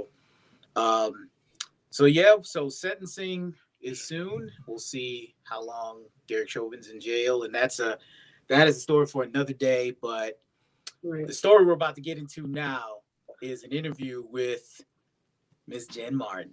Yes. So before we get into that interview, if you are here right now watching our faces in these lovely color palette that we are showing off right now, share this broadcast, share it to your friends, because we're about to ask Jen Martin some questions because she has a very interesting, very eclectic life. Come on. So you don't want to miss that. So, and you don't want your friends to miss it too. So share the broadcast. If you're listening to us, you're in the right place, but share also so that everybody else can get this interview, while they're at work and working out and all that good stuff that they do when they're listening to Spotify, Apple, Google Podcasts, and wherever else we are. We're on like 10 different platforms. Yeah. So now we will get into it. With Jen Martin. So, Jen, I still have to. I'm not used to calling you Jen. I know. You're grown up now. So. A little bit. I try. But so you are an actress. You're a leader of youth. And your day job is interesting too. We're going to get into that as well. But which field did you get into first out of what you're doing now? Was it the actress thing, then the youth leader thing came off of that? Was it the other way around? Like which one came first? Definitely acting came first. Okay. 100% acting. Like I've been acting since I was young. Like I think the first thing I did ever on stage was in like 3rd grade. And I did like something, I can't even remember the play, but I did something on stage and it felt amazing. I loved the whole process from rehearsing to costumes to everything. And so that definitely came first. I guess you can call me a youth leader. I'm so crazy about titles when it comes. You are a youth leader. Go ahead. I'm so crazy because honestly, I just feel like, it's just what I do in ministry. I feel like God gave so much to me, and so it's the little that I can do for Him. And so, honestly, that I was afraid to do that. True story. So definitely acting came first. I minored in theater in college, and so we did a lot of work with that. I did a traveling stage play for a little while. I did some background work in some movies, but now I'm just working on my own projects. I stopped auditioning, and so now I'm working on my own projects. I'm really excited about that. The work in ministry, being a youth leader, that's pretty recent, actually. It's probably been since about 2017 or 2016 or so when that happened, because I was going through a really, really rough time at that point in time, coming through a depression, failed relationships at that time, just everything. And everything just happened at one time. And I started taking this discipleship class in my church. Shout out to the people at Pleasant Hill, by the way, to the people on the Hill. My family is crazy over there, and I love them to death. And I was taking a discipleship class. It's called, I don't even know. But I was taking a class, and it'll come to me in a second. I was taking a class, and it basically teaches you how to be a better disciple, and how to be teaching you how to be a better person, right? And so I felt like at that point in my life that God was needing more from me. Like He had more plans for me, but I was just kind of like, whatever. Like I'm just gonna go with the flow. And so once I started taking that class, I realized how my whole life I've been saying, I'm for God. I had done nothing for His kingdom, had done nothing for Him. And so I started going into prayer about what I should be doing. And then my pastor actually approached me about an opportunity to lead a ministry for young adults. And since then, I've been working with them and the little bitty kids. And so it's just been great, you know. Ever since then, it's been a true blessing, and it's ever changing, you know. But it's amazing, and I'm blessed, and so yeah. Awesome. I think that's beautiful because even to your point about like the titles, I think that's something that I try to shy away from too, because I'm just like, if I'm destined to do this, this is what I'm destined to do. But I'm actually kind of interested since working with youth has been pretty recent for you. Do you feel like that was always like something that you desired, or kind of going through this class, it kind of ignited that part of you to be able to kind of give back in that way? And then how has that been through like this pandemic? So, if we're talking about little kids, I've always been just really involved with little kids, right? When I went to college, I wanted to be a pediatrician until I took chemistry. Let's be real. I wanted to be a pediatrician. I've always wanted to do something with kids. I wanted whatever I did to help people and have something to do with kids, you know? And so coming into that, I've always been, you know, involved with the kids in the church. That's pretty much been my thing. Yeah. But as far as the young adults, that didn't come until I started taking that class. It's called Master Life. I told y'all I was gonna come to you. There it is. Master Life. It's amazing. It's amazing.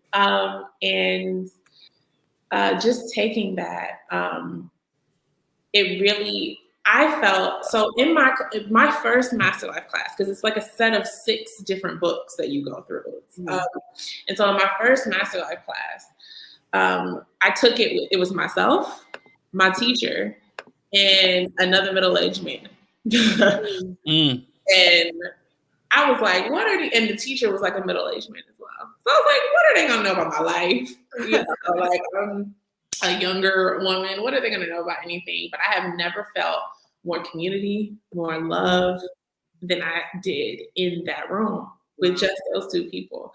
And so I was like, not only did it just change my thoughts on generational gaps, generational divides, right? Because a lot of people my age or a little younger kind of put away or put off the advice or the love from older people because, you know, we grew up in different times, you know? Yeah. And so learning that in that class made me feel just amazing. And I felt so rejuvenated with life after that. And so when I got out of that class, I immediately thought, you know, I feel like other young people need to feel like this. You know what I'm saying? Because I feel like them sharing and being completely transparent and honest in that class will help me when I have to face things. Some of the things I haven't necessarily faced yet, but I am going to face some things. And so just talking with them in that class, really, it opened my eyes. And so when my pastor approached me about that, I was like, yeah, let's do it. I kind of already knew I wanted like a small group structure. You know what I mean? I wanted the same kind of intimacy that I had in that class. And so, you know, that was kind of the basis for everything. And I've made friends. I had a class with somebody who's 70-something, 80 years old. And I feel like I can go out and party with this dude. From how crazy life was for him. That's just how I feel. And so I feel like just to be surrounded with, I tell people all the time, I'm spoiled with love, you know? And a lot of that has to do with my church family. And not even just, of course, my family, right? But also just my church family, like growing spiritually.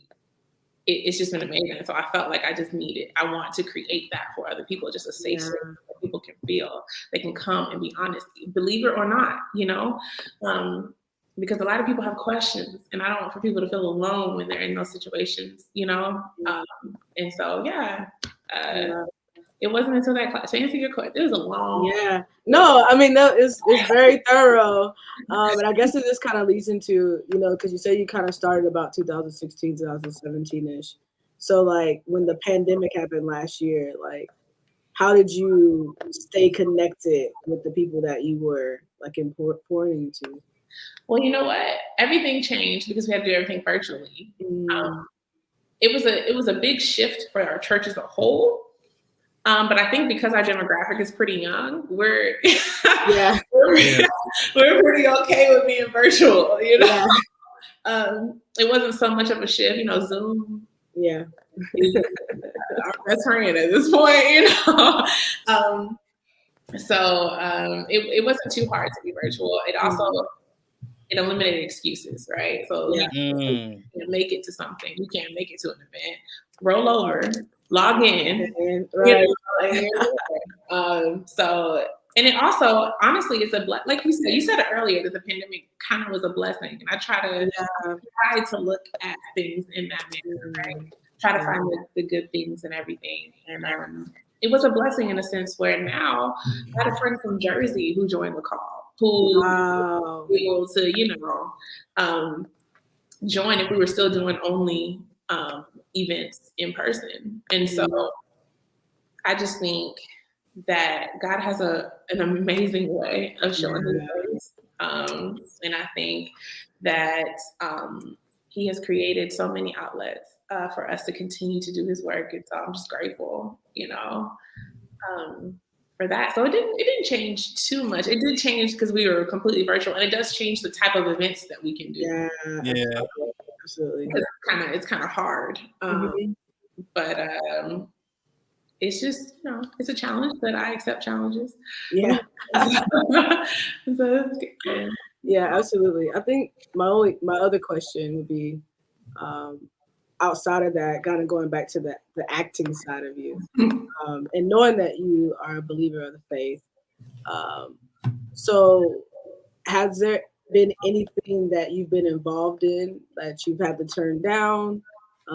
Or even if there's just certain things that I know you kind of briefly talked about, some projects that you're working on, and I'm not saying that you have to talk about them in detail, but like, what is that process like for you? Like when you're kind of, deciding like what kind of gigs that you want to take on, like how much does that impact like your belief in God?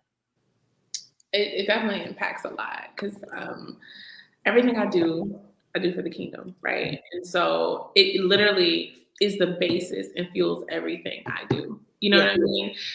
From something huge like acting to something small, I might be completely tired, right? I'm in a horrible mood, right? But I purposely put on a smile when I walk in the subway because it might affect someone else's day. But it's the basis of everything is Christianity, And so with that being said, even when I first started, I had an agent. I no longer have this agent, but when I first started with an agent, I made it very clear to him from the beginning. There are certain things that I will not do. There's certain roles that I will not play because I have such a deep conviction when it comes to, I have a genuine fear of God, and I have a deep conviction that I can't go to sleep at night because I'm wondering whether I did something to upset God, then it's not for me, So I told him from the beginning, I was like, there's just certain, like for instance, one example that I told him, I will not be in any kind of demonic anything. I will not play a devil. I will not, like be a part of that. I will not play as if I'm worshiping God. None of that. Like that is not something that I will ever be a part. Don't show me any scripts. Exactly. Don't bring it to me. I don't. And so, I think if you set those boundaries very clearly in the beginning, you don't really have to worry about that as much. Now, there will be some things that you'll have to contemplate, you have to pray over, there'll be some things that are presented to you that are gray areas. But it all comes down to my conviction. It all comes down to after prayer, after deliberating with other people who are in Christ and people who can look at it objectively. If I don't feel comfortable about it, I'm not going to do it. period. I don't care what that looks like. I don't care if I'm going to be as popular as other people. You know what I mean? Yeah. At the end of the day, I'm trying to make it to heaven. Yes. And none of y'all are coming with me at that time. You know? Right. So that's just how, you know, I feel about that.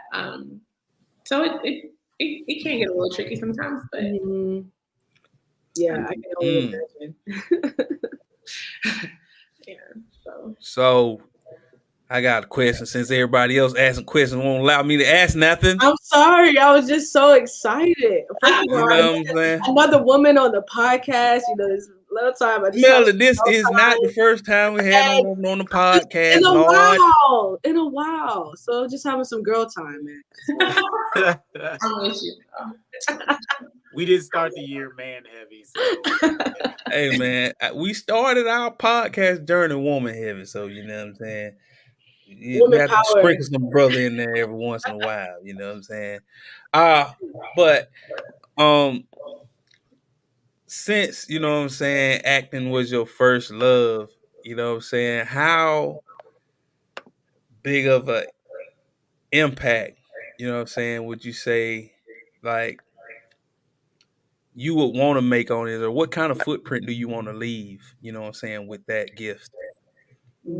That's a good question. That is a good question. Woo. You can stay quiet there. Right. Well, let's go back to our girl time. So honestly, I think everybody in whatever they do want to make a footprint. I think it wants to be as big as possible, right? I think, of course, I want to be at the Oscars. You know what I'm saying? Yeah. I want to make movies and do TV and do all of this kind of stuff. You know what I'm saying? And of course, everybody wants to be recognized for their work, right? So yeah, I want to be that big, right? But I only want to be as big. Again, everything comes to faith, right? Everything comes to Christianity. And so for me, I only want to be as big. I want to be as big as I can get where I can still make room for Christ, you know?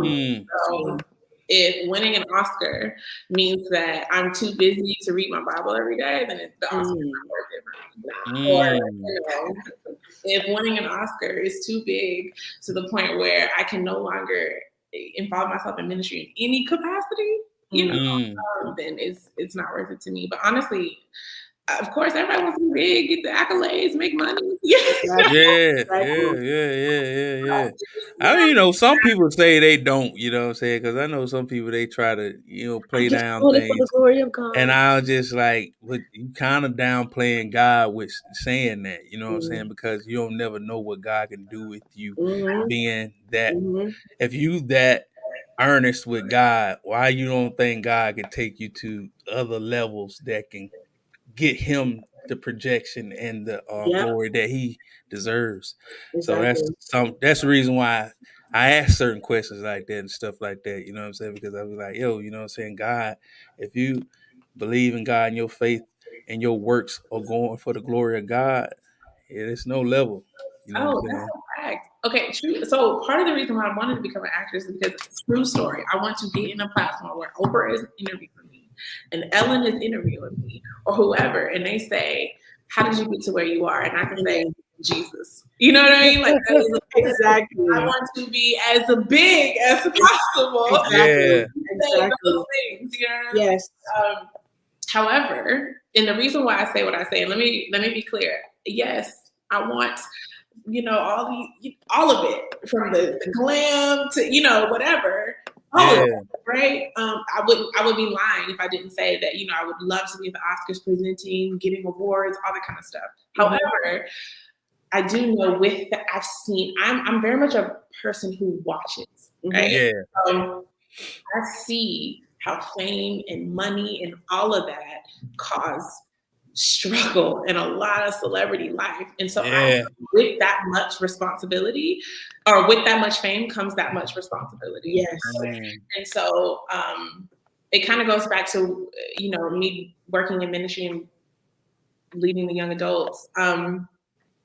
the reason why I was afraid was because I didn't want to steer anywhere away from Christ. Yeah. Say something that would set everything off. So it's kind of the same. It's kind of the same thing. I don't want to be so big to where I start getting arrogant. I start losing Christ. I start, if God can't be with me, then that's a fear for me. That's a fear that's a different lifestyle. That much money, comes with its own set of problems. That much, that much clout and fame comes with its own set of problems. It comes with its own set of responsibilities. Now people are looking to you. One thing that you can say will completely destroy your career. You know what I mean? Yeah. Or one mistake that you can make could completely destroy your career. But now I'm in a position to where I've accepted what I'm doing. I have to be held accountable for my mistakes. I'm in a position where I can't make those mistakes. You know what I mean? And so if God is not with me, then I don't want to be there. Because yes, I believe in a big God. He can do anything, right? But he can also take anything away. Yeah. Right. I don't want to be in that position to where that happens. You know what I mean? And so that's just where it is. And I also just trust God through the whole process. I put in a lot of work, even with my own projects. I've got a children's book coming out, which I'm really excited about. Come on. I've had a meeting or two about I'm going to join a podcast. I also have been writing a show from the ground up. So so it's been amazing, but of course I want those things to blow up. You know what I mean? Yeah. I definitely just don't want to lose me in that process. Exactly. So that's just honestly like a really big fear. I know it's like crazy. Crazy, but that's why I'm very careful about the way that I move in that industry because it can tear you down just from writing in itself. The way I think there's been some strides lately about just the way people look, and there's been some moves made about how the society accepts people in their looks and things like that. But it can tear you down. Social media is great, but it also can tear you. People are mean. People get wild. They will take it and run with it. You know what I'm saying? If I don't have an anchor, and that's all I'm saying, right? If I don't have an anchor to be able to pull myself away from that and say, dang, they might not like the way that I look in that dress, but God loves me. I like the way that I look, Right. That's the only thing. I have to have that. That's me. Everybody doesn't need to have that, but I do. That's that anchor. So right. That's real. Yeah, and another thing too. What is something? Oh my God! I just feel like it's about to be deep. I feel like it's about to be out of control. What is something that you feel can, with inside yourself, that can keep you from fulfilling your dream? Ooh, where you want me to start? Listen, guys, it's working on me. I will never claim to be perfect in faith or anything else like that. What is something that can halt? For a long time, I had a fear of success. For a really long time. I got something to say to that when you get through. Yeah, for a long, I've literally jeopardized auditions on purpose because I was so early. And it's crazy. But I remember I had an audition in another state. I forgot what. But I was so nervous and I was so afraid. And again, success comes with a lot of responsibility. And and fear is a real thing. Okay. And so the enemy plays on that fear times 20. And so they called me and I had to catch a flight, right? But I can't remember what exactly happened. I think I got off work late or something. And I ended up missing my flight. So I told them at the audition, and they were willing to work with me. They were so willing. They were like, we'll put you at the last flight. You can catch the next flight or whatever. Right. No, it's okay. You guys are going out of your way, to do all of these things. But I was so scared. You know what I'm saying? Like I was right. So right. And like just that I had to really work, and sometimes it is scary, but at this point I just make a decision to do it anyway, right? So that is definitely that, and just the fact that I'm human and that I fall. Yeah. So sometimes that fear of that as well. Am I going to say something? Am I going to say something that will ruin my career? You know, I'm 100% a transparent person. So can I be that transparent without being judged? Should I be about being judged? You know, like there's just I can think. You know, we're in a cancel culture, so it's like you don't get second chances with your words a lot of time. Correct. And so that is overthinking. You know what I'm saying? Yeah. And it goes back to, again, faith. Like, is that really faith when you're completely overthinking and not giving it to God and allowing Him the way He wants to work? And so faith is ever changing. You know, faith. I never want to feel like I have arrived in faith, because at this point, what purpose does God have for me on this earth anymore? Yeah, you know? That'll be arrogant of us anyway. Correct. How can I grow? You know. Yeah. If I've arrived somewhere, you know, and a lot of times when I'm feeling myself, and God knows how to shut me down, you know, it's just like, you're not there yet. So, that overthinking fear is really, honestly, the biggest thing. Because I feel like, you know what I'm saying, a lot of times when we, you know what I'm saying, we fear success, we fear things that are unknown, you know what I'm saying, because even just like a lot of things that we, you know, our faith is, you know, dependent, you know what I'm saying, on believing forward in something that has not came yet. You know what I'm saying?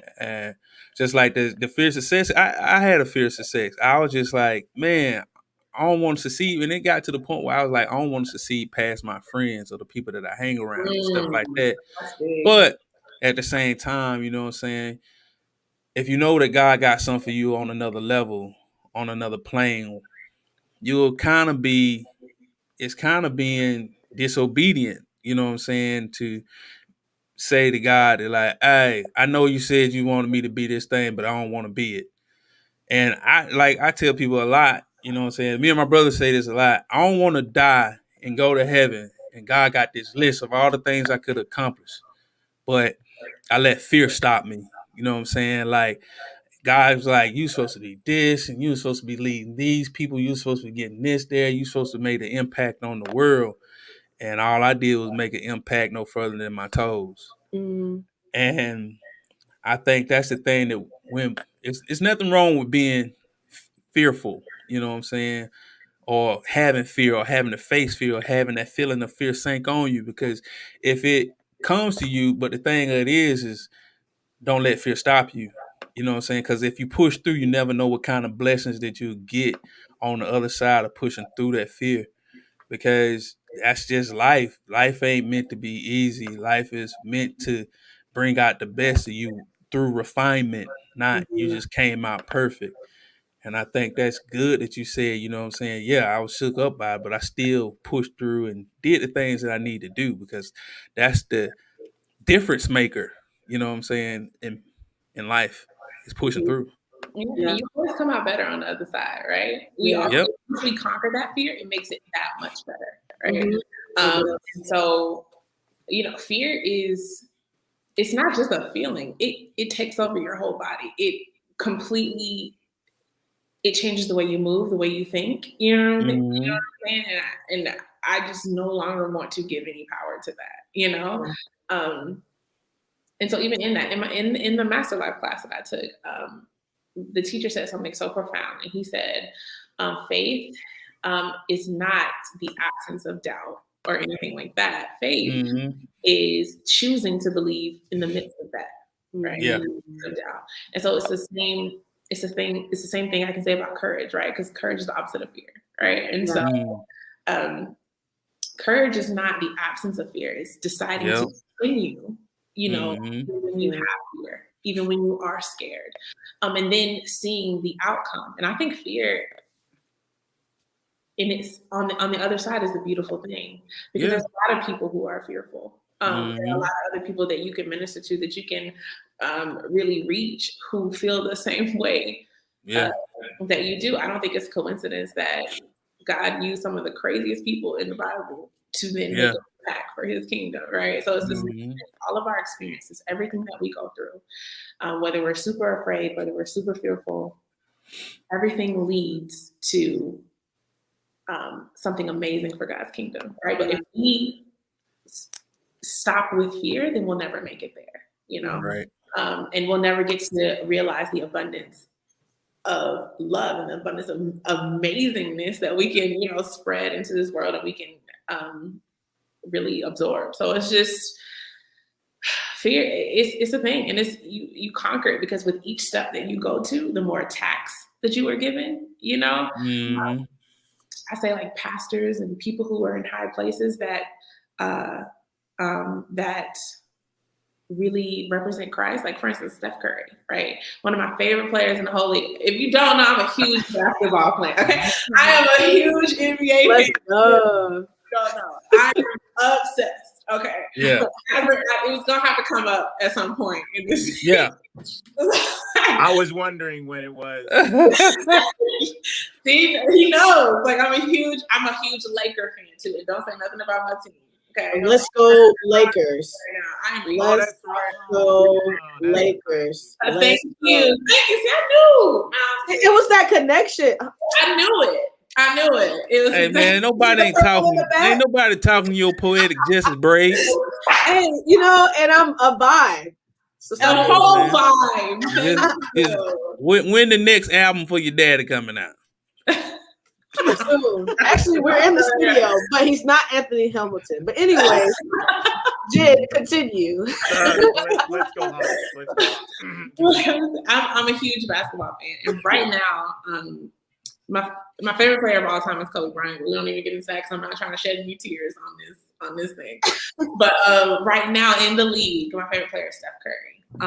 Half because of his ability, but half because of the man that it seems that he is. Right. And I pray for people like him all the time because to be in a position like Chance the Rapper, you know, to be in a position like that where you have so much influence, so much power to persuade people, I can't even imagine the attacks that he has to go through. You're right. Because, you know, my pastor said one time, why would the devil attack people that he already has? You know?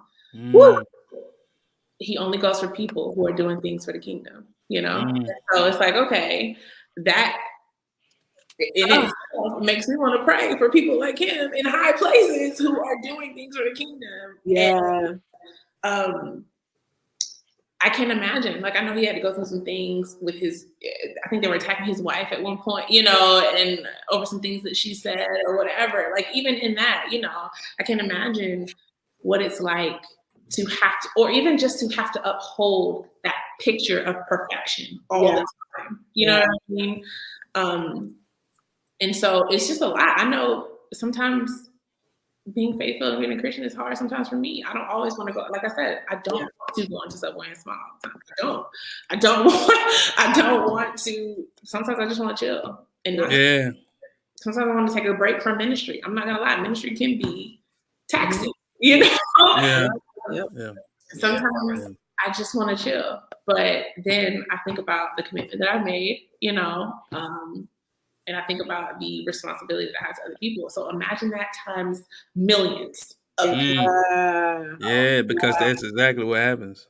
You know, and you've got cameras on you all the time. You've got people literally looking to see. Yeah, something to go wrong. I remember I had a conversation. Side note, I had a conversation about like Barack Obama. You know, everybody loves the person, whether you agreed with his, you know, ability to be president or not. Everybody thinks he's a pretty cool dude for the most part.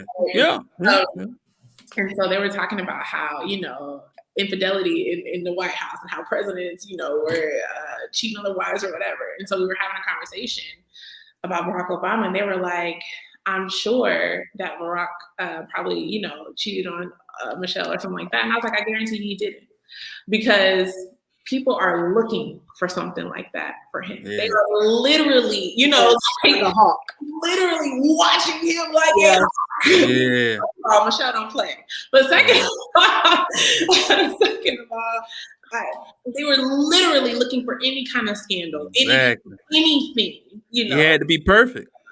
You said what? He had to be. He had to be perfect. He had to be perfect on a daily basis. That's the only president I ever seen it. like, yo, if he sneezed and they didn't like it, they was like, you see how he sneezed? That kind of sneeze kills babies. And you like, actually. So imagine having to be perfect all the time. You know, that is hard. Yeah. That is so hard. I think to that point, you know, because I think that's my fear too. I fear success in some ways. Like, I do feel like I'm at the forefront in a lot of the things that I do. Like, you know, at the school that I work for, I'm the creative director, and I feel like a lot of people kind of put me in the spotlight when I don't like it.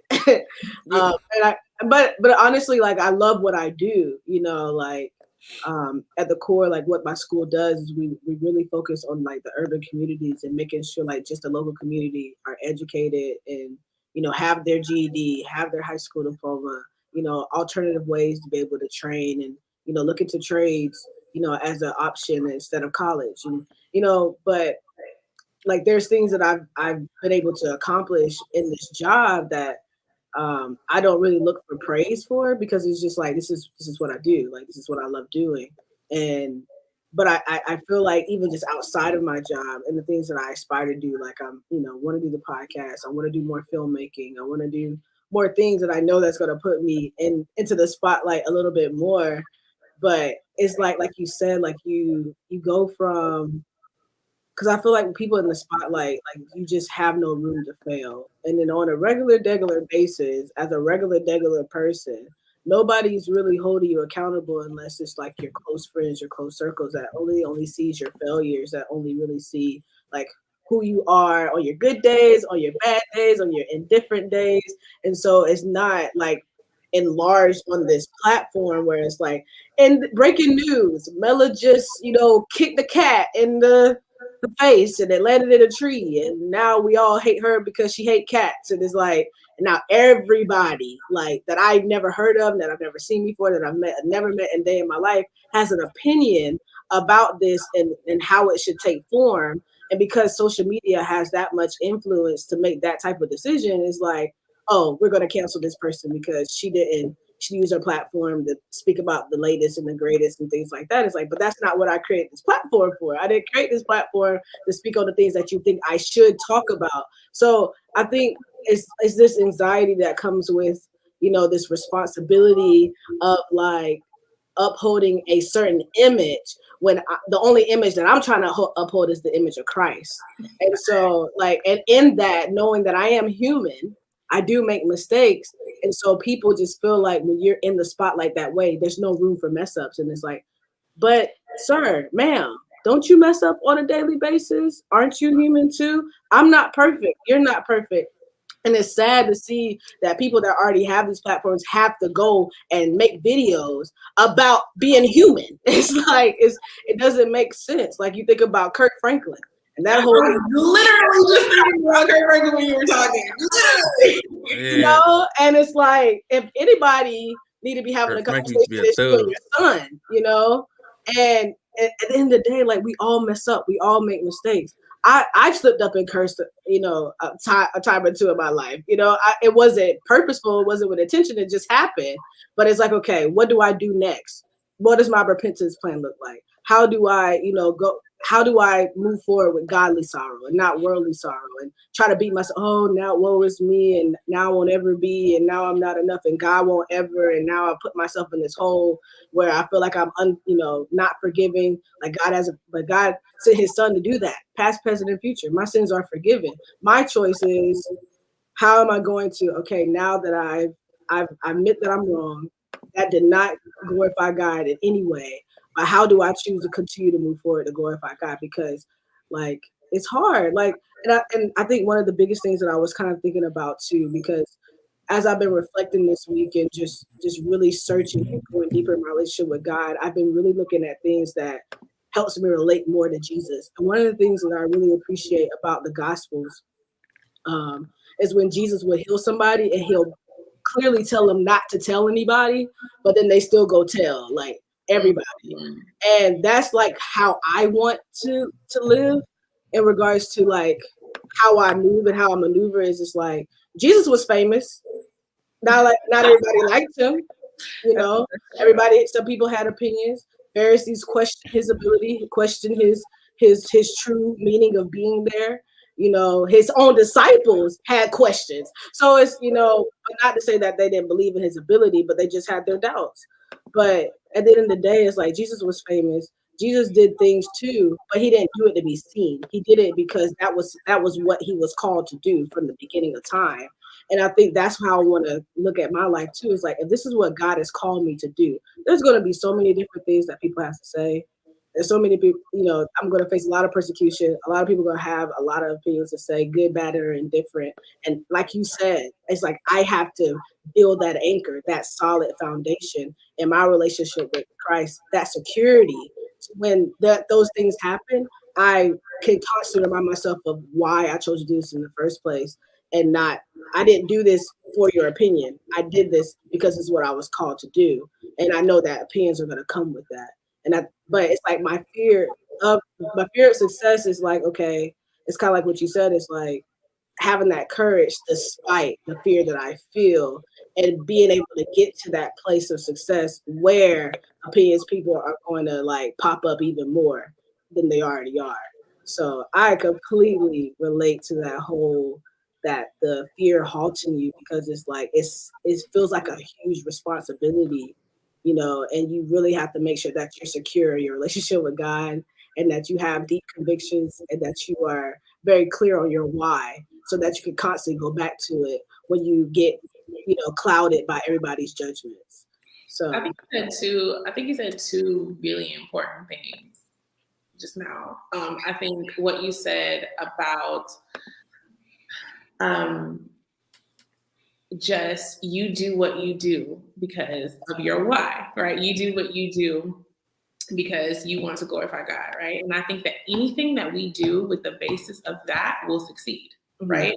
So in itself, that itself will lead to success, right?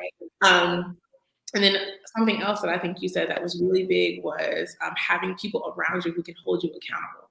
As you grow, and this is what I've learned, and it's taken away a little bit of that fear, that if you have people surrounded by you who love you, genuinely love you, who don't want to see you fail, who even apart from you don't want to see you fail. Because a lot of people don't want to see you fail because if you fail, they fail, right? But I'm talking about surrounding yourself with people who genuinely want to see you succeed, whether they get to enjoy that success for themselves or not. And you surround yourself with those type of people who kind of have the same values that they'll help you hold you accountable and say, Jen, you tripping. You was real arrogant.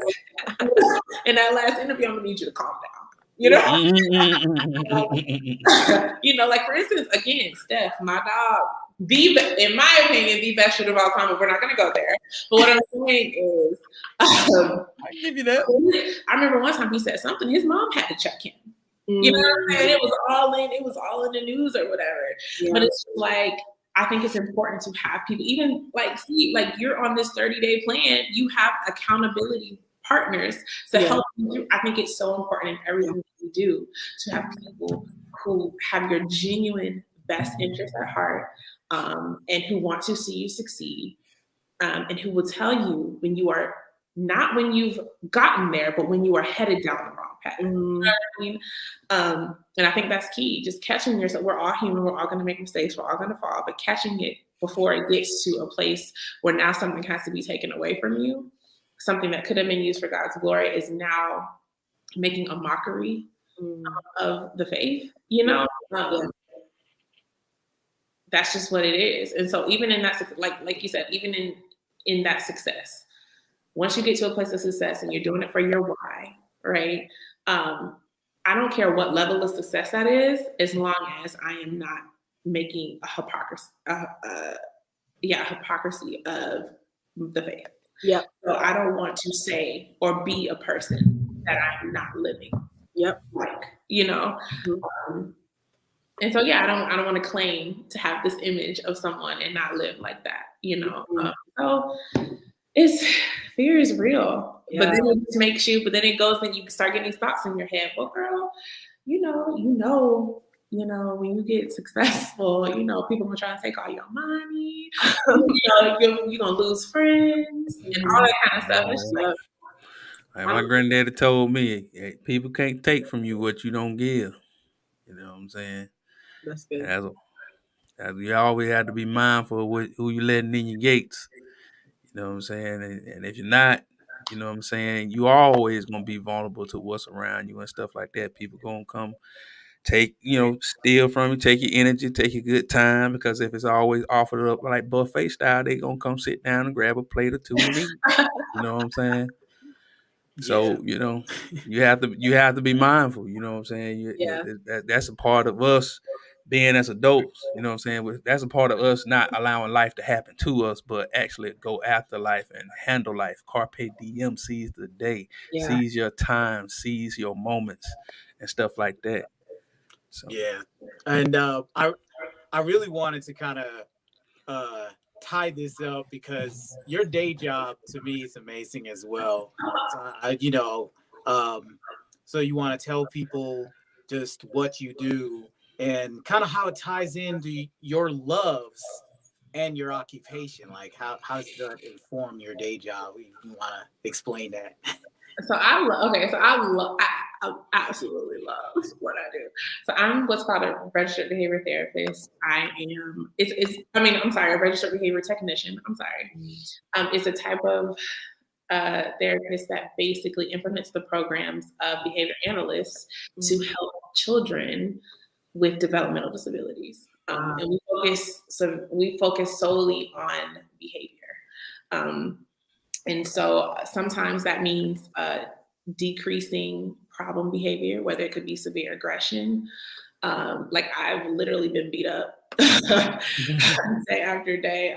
It could be just a lack of language, so teaching them language. And so, it ties into everything that I'm doing because one, acting definitely plays a part. It's crazy, but with children, you have to be animated all the time, and it's crazy. Just studying improv and studying, like doing all of these things allow me to be okay being silly because that's a real thing, right? Like some people are so afraid to get out of their mind, and just allow themselves to be in the moment and be silly. And that's with all of the training from acting has really helped me be that because in a sense, you become childlike and you're able to kind of relate to these kids, on their level. And once you relate to them on their level and you get kind of their buy-in, you're able to shape their behavior, that plays a part. And again, I've always wanted to do something that helps people. And so if I can be a part of a team that helps people, that helps kids live and be able to independently function in this world without the help of somebody for the rest of their life, or without, having to fear, the stigma or the negative thoughts that may come with, their disability. I want to be able to do that. So that makes me feel good that a child who used to literally bite me 25 times a day no longer bites anyone, is able to be in a class where kids want to play with him. You know what I mean? And he has friends. That makes me I cry. I cry. It's like a really, it's just a feeling. It's amazing. Yeah. So it all ties together again. It was the basis of faith, the basis of my relationship with Christ. Everything ties together. Awesome. I love that because you really are using your why, your spiritual why, and your drive to do what you do with acting and with the youth in your occupation. I feel like a lot of people, some people may not have the chance to do something as holistic as what you do for a living, but some people don't give themselves a chance, when they really could, know what I mean? And so I really admire that you are able to do that. You're able to kind of synergize what God is doing. You know what I mean? You're like, you're striving every day to experience God and not just know about God and not just learn about God, but experience your relationship with Him and His relationship to your life. Our pastor is preaching on a series about that. It's a book called Experiencing God. Oh man, that's what class I took. It is incredible. By Blackaby. Yeah, I'm reading the book as well. You know, I'm kind of get put on the book to kind of take inventory of my God experiences, just to get to the root of, you know, a real relationship, as opposed to just, you know, you go to school and you learn about things. It's academic, you know what I mean? It's like you learn for the test, you take the test, you pass, and now you know it for all time. That's not how a relationship or an experience works. No. You know what I mean? So I'm just trying to, you know, really get in touch with that with a lot of what I do, like creatively. You know, me and Britt also work with the youth in our ministry. You know, we have a young teenage group right now. So, and you're right, you have to get outside of yourself. You know what I mean? Like whatever preconceived notions you have about, you know, being around teenagers and how cool were you in high school or whatever, you have to throw that out the window, because all these kids want is your time. Yeah. They really just want your genuine time. Like not just kind of you're just biding your time because somebody asked you to do it, but like just genuine time and interest in what they have going on. And, you know, things can blossom from there. And, I definitely like what you have going on, and, you know, just glad we talked to you. I'm really glad we talked to you. This has been refreshing. I'm so excited. I washed behind my ears. I was telling y'all, like, I really did. Like, I brushed my teeth, you know, and everything. Like, I was so excited. I'm so honored. I'm so grateful. And I'm so proud of what y'all are doing. Like, Convrs8 is Thank you so much. Thanks a lot. Yeah, we out here trying to fight the good fight on the social side of the game. You know what I'm saying? Yeah. Well, I think you putting some blows. I'm grateful and I appreciate y'all. Yeah. So we've come to this time in our podcast where we share our final thoughts. So just a thought that summarizes our conversation, what we've talked about this whole podcast, or something else you want to plug really quickly. We go around and do that. So we're going to start with a special guest.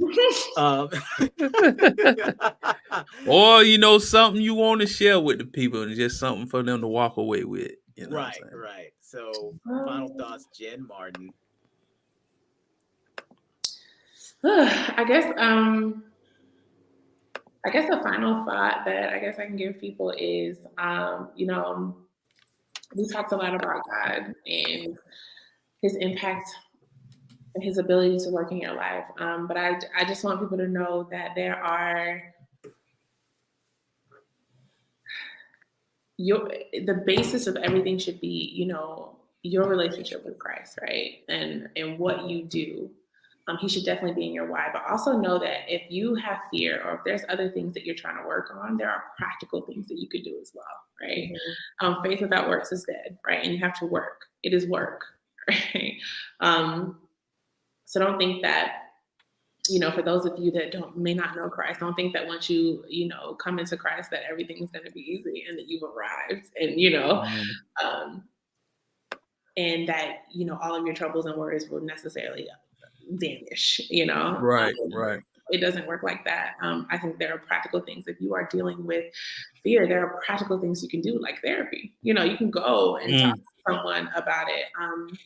There are practical things. If you are dealing with, you know, I don't know, whatever you're doing, there's boundaries that you can set in your life. You know, if you're eating too much, what boundaries are you setting? You know, you can pray about it all day, but if you continue to go pick up something, you know, what boundaries are you setting? You know, there's practical things. So that's just like, you know, as we were talking about fear and things like that, it really just made me think about that there are practical things that you can do and spiritual things. that you can do to live a life of love and greatness and smiles and happy and sun joy, like at Chick-fil-A. Oh, jeez. Oh, that's gonna have to grow on me. Oh my gosh, that's so funny. That's it. Y'all put me on the spot first. Oh man. No, go ahead. Final thoughts, Miller G. Miller G. I think in the same vein, because I feel like we just really had a great conversation about fear, and how it can really stifle us from really living out our dreams. And so I just want to take the time to challenge those who are listening, who are viewing us right now, is to not allow those fears to hold you back from where God has called you to go. And I think that's one thing that I want to try to live out too, and just being obedient, and to the calling. I feel like I've just been walking away from it because of the fear of what it could come with. And I think the biggest thing is that I think the fear on top of that is like, if I allowed that initial fear to keep me from it, then like the fear of not being able to experience it as well. I just want to be able to get past the doubt, the fear, the OCD-ness that I have, the perfectionism, the this or that, and God is just like, do it. So I just want to challenge you as I'm challenging myself, to just really live past that fear, live through the fear. Don't try to dismiss it. I think we should take a healthy approach to what we're feeling, allow ourselves to feel those things, but not let us keep us stuck and keep us, prevent us from actually moving forward. If anything, like Quay, which is one of our good members, he's failed gracefully.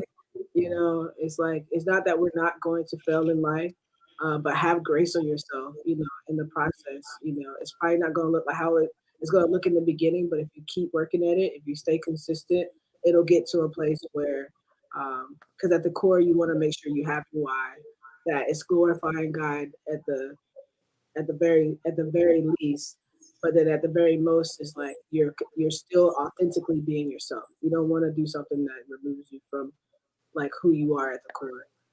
And so, with that being said, I like to plug my podcast, Mind Your Own. You gotta plug. I do this podcast, but I also am starting Mind Your Own back up. Mind Your Own podcast is a podcast focused on talking about my experiences as a single Christian woman, and the things that I experience on a day-to-day basis, whether it's dating, whether it's relationships, whether it's finances, whether it's whatever it is. I just try to be as transparent and open about my life, because I'm human and there's things that I experience. I don't always get it right, and so I just want to be able to use that platform to be able to help more single women relate.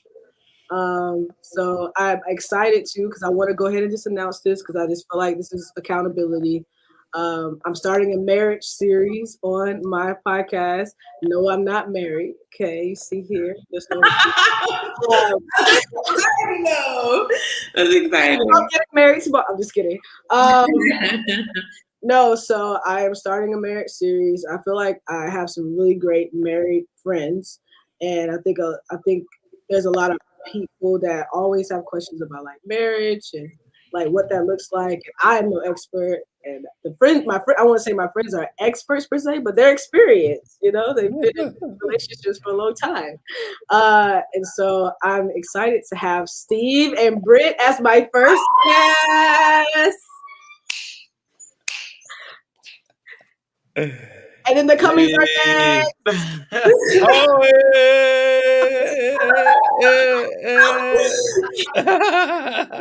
So I'm super excited because I want to expand my audience, and I feel like this is the perfect way to start it. Just to be able to interview married people and get their thoughts and feedback on life and advice and things like that. So I just want to kind of mix it up a little bit, and I'm excited, guys. I'm excited. Mm-hmm. Well, let me say, since you plug, listen, y'all can follow me with all the projects that I mentioned earlier. The book, we're in the final phases of illustration. I'm so excited. All of that, you guys can follow me on Instagram and Twitter at I am Jen Martin. I am Jen Martin, Jen with one N, on Instagram and Twitter, and you guys can, see everything that's happening. Had to plug because my girl Mel G. Yes. Follow me on Instagram. Yes.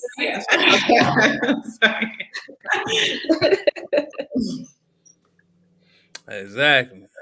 Final thoughts, Stephen Neal. Well, this has been a fine podcast.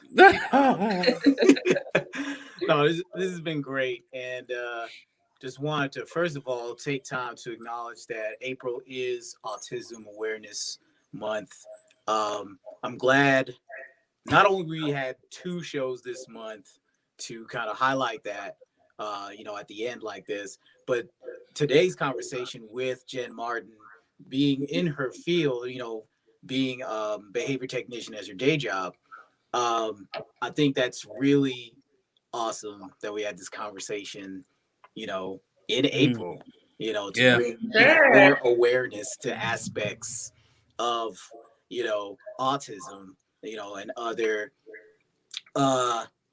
challenges that people are diagnosed with, they're born with, and, that they overcome just like other human beings have challenges and overcome.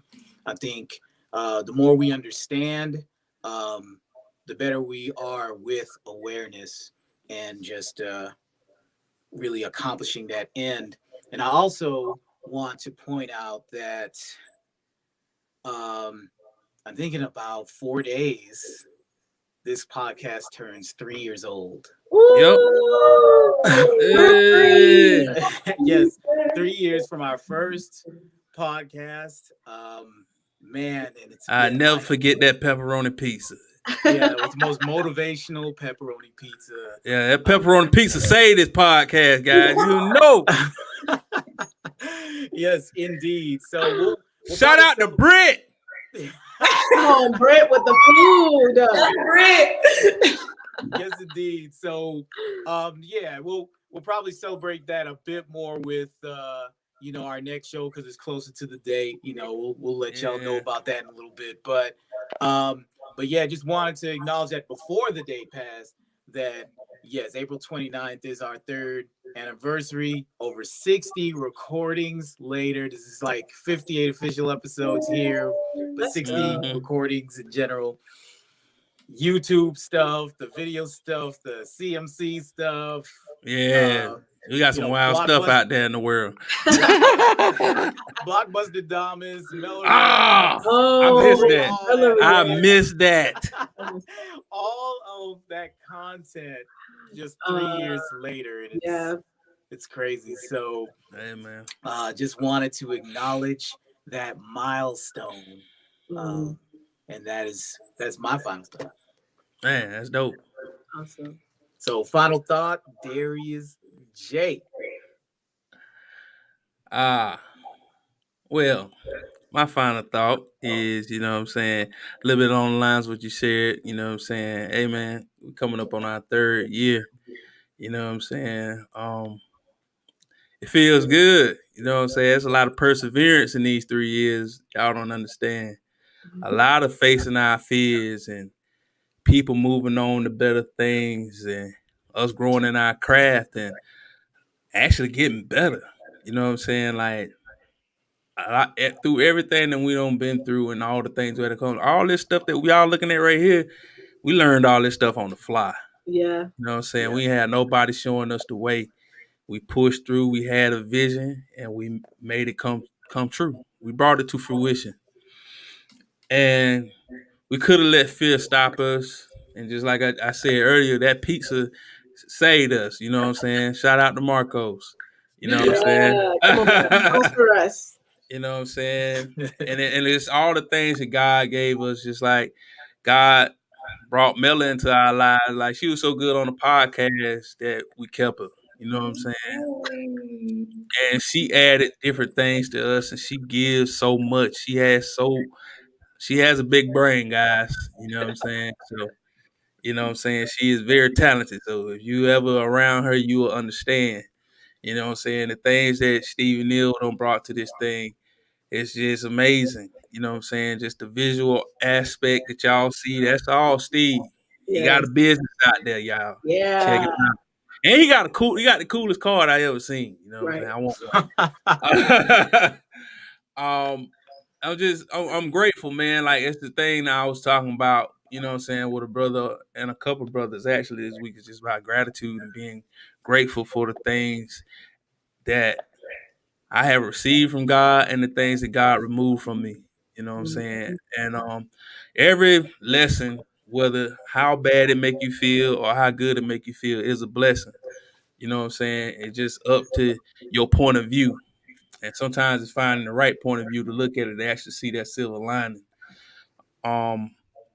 And to have your mind and your heart open to change, because things, you know what I'm saying, don't stay the same, just like Sunjoy. You know what I'm saying?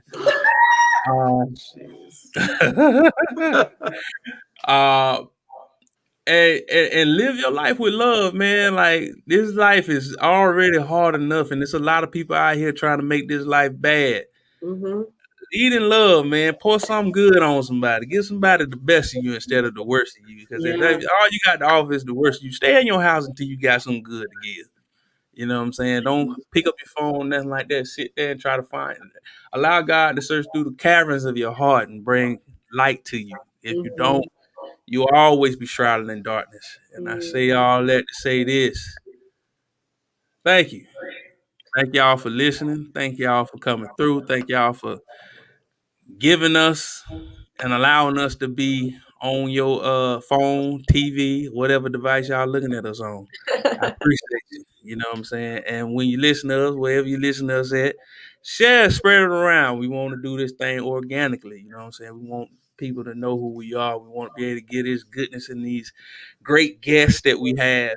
We want them to be able to be all over the world. And you know what I'm saying? And when Sister Jen become this top-notch actress, director, all of the above, she gonna have to come back to the show and she know it. Exactly. You know what I'm saying? Yeah, man, we appreciate y'all, man. You know what I'm saying? Convrs8, we up. I have one more thing before we close it out. So I just want to let everybody know that we are hiring. Oh yeah. A social media marketer right now, preferably somebody who is looking to receive college credit. It's a 12-week intentional program that's focused on marketing and graphic design. So if it's you that you're listening, or you know someone, you do not have to be in Atlanta. You can be anywhere in the world. This is a remote job. But if you're interested, or you know somebody that could actually help us out in this area, pass that along. The job posting is on our page on Facebook. So you can go there to apply, and we'll be happy to, interview you, see if you'd be a good fit for the Convrs8 family. Yeah. Awesome. Mm-hmm. That's awesome. Just hot pot summer. hot summer. Let's go all summer long. Summer long. And speaking of which, as we do at the end of every episode, we are going to reveal who our next guest. Mela, as always, our next guest. Hey, let's go. My brother. You don't understand. Next show gonna be live. It's gonna be wild. You know what I'm saying? Y'all think I'm funny and crazy? Wait till my brother, you know what I'm saying? I'm telling you, both of us together, it ain't gonna be no game. And it's a back-to-back situation. So Yes. there's no time. Show week is now. Right now. Yeah, show week starts now. So you know what I'm saying? Next Sunday, a week from today, we will have another show. That's Hot Pot Summer, everybody. Hey, we ain't playing all summer long. Hot Pot Summer. I cannot. Dress modestly. Yeah, please put that disclaimer out there. Yes, exactly. Yes. Yeah, man. I appreciate you. Thank you, Jen Martin, again, man, for coming on the show, man. It was dope. You know what I'm saying? You dropped some serious jewels, gold nuggets, all that, diamonds and pearls. Nuggets, no chicken. Man, we ain't made that song yet. Dropping nuggets today, no chicken. Hey, I got a studio. Oh, I'm coming. Hey, that's right. Yeah. Hey, man, it was Convrs8, man. We love y'all. We talked about it. We talked about it. Peace.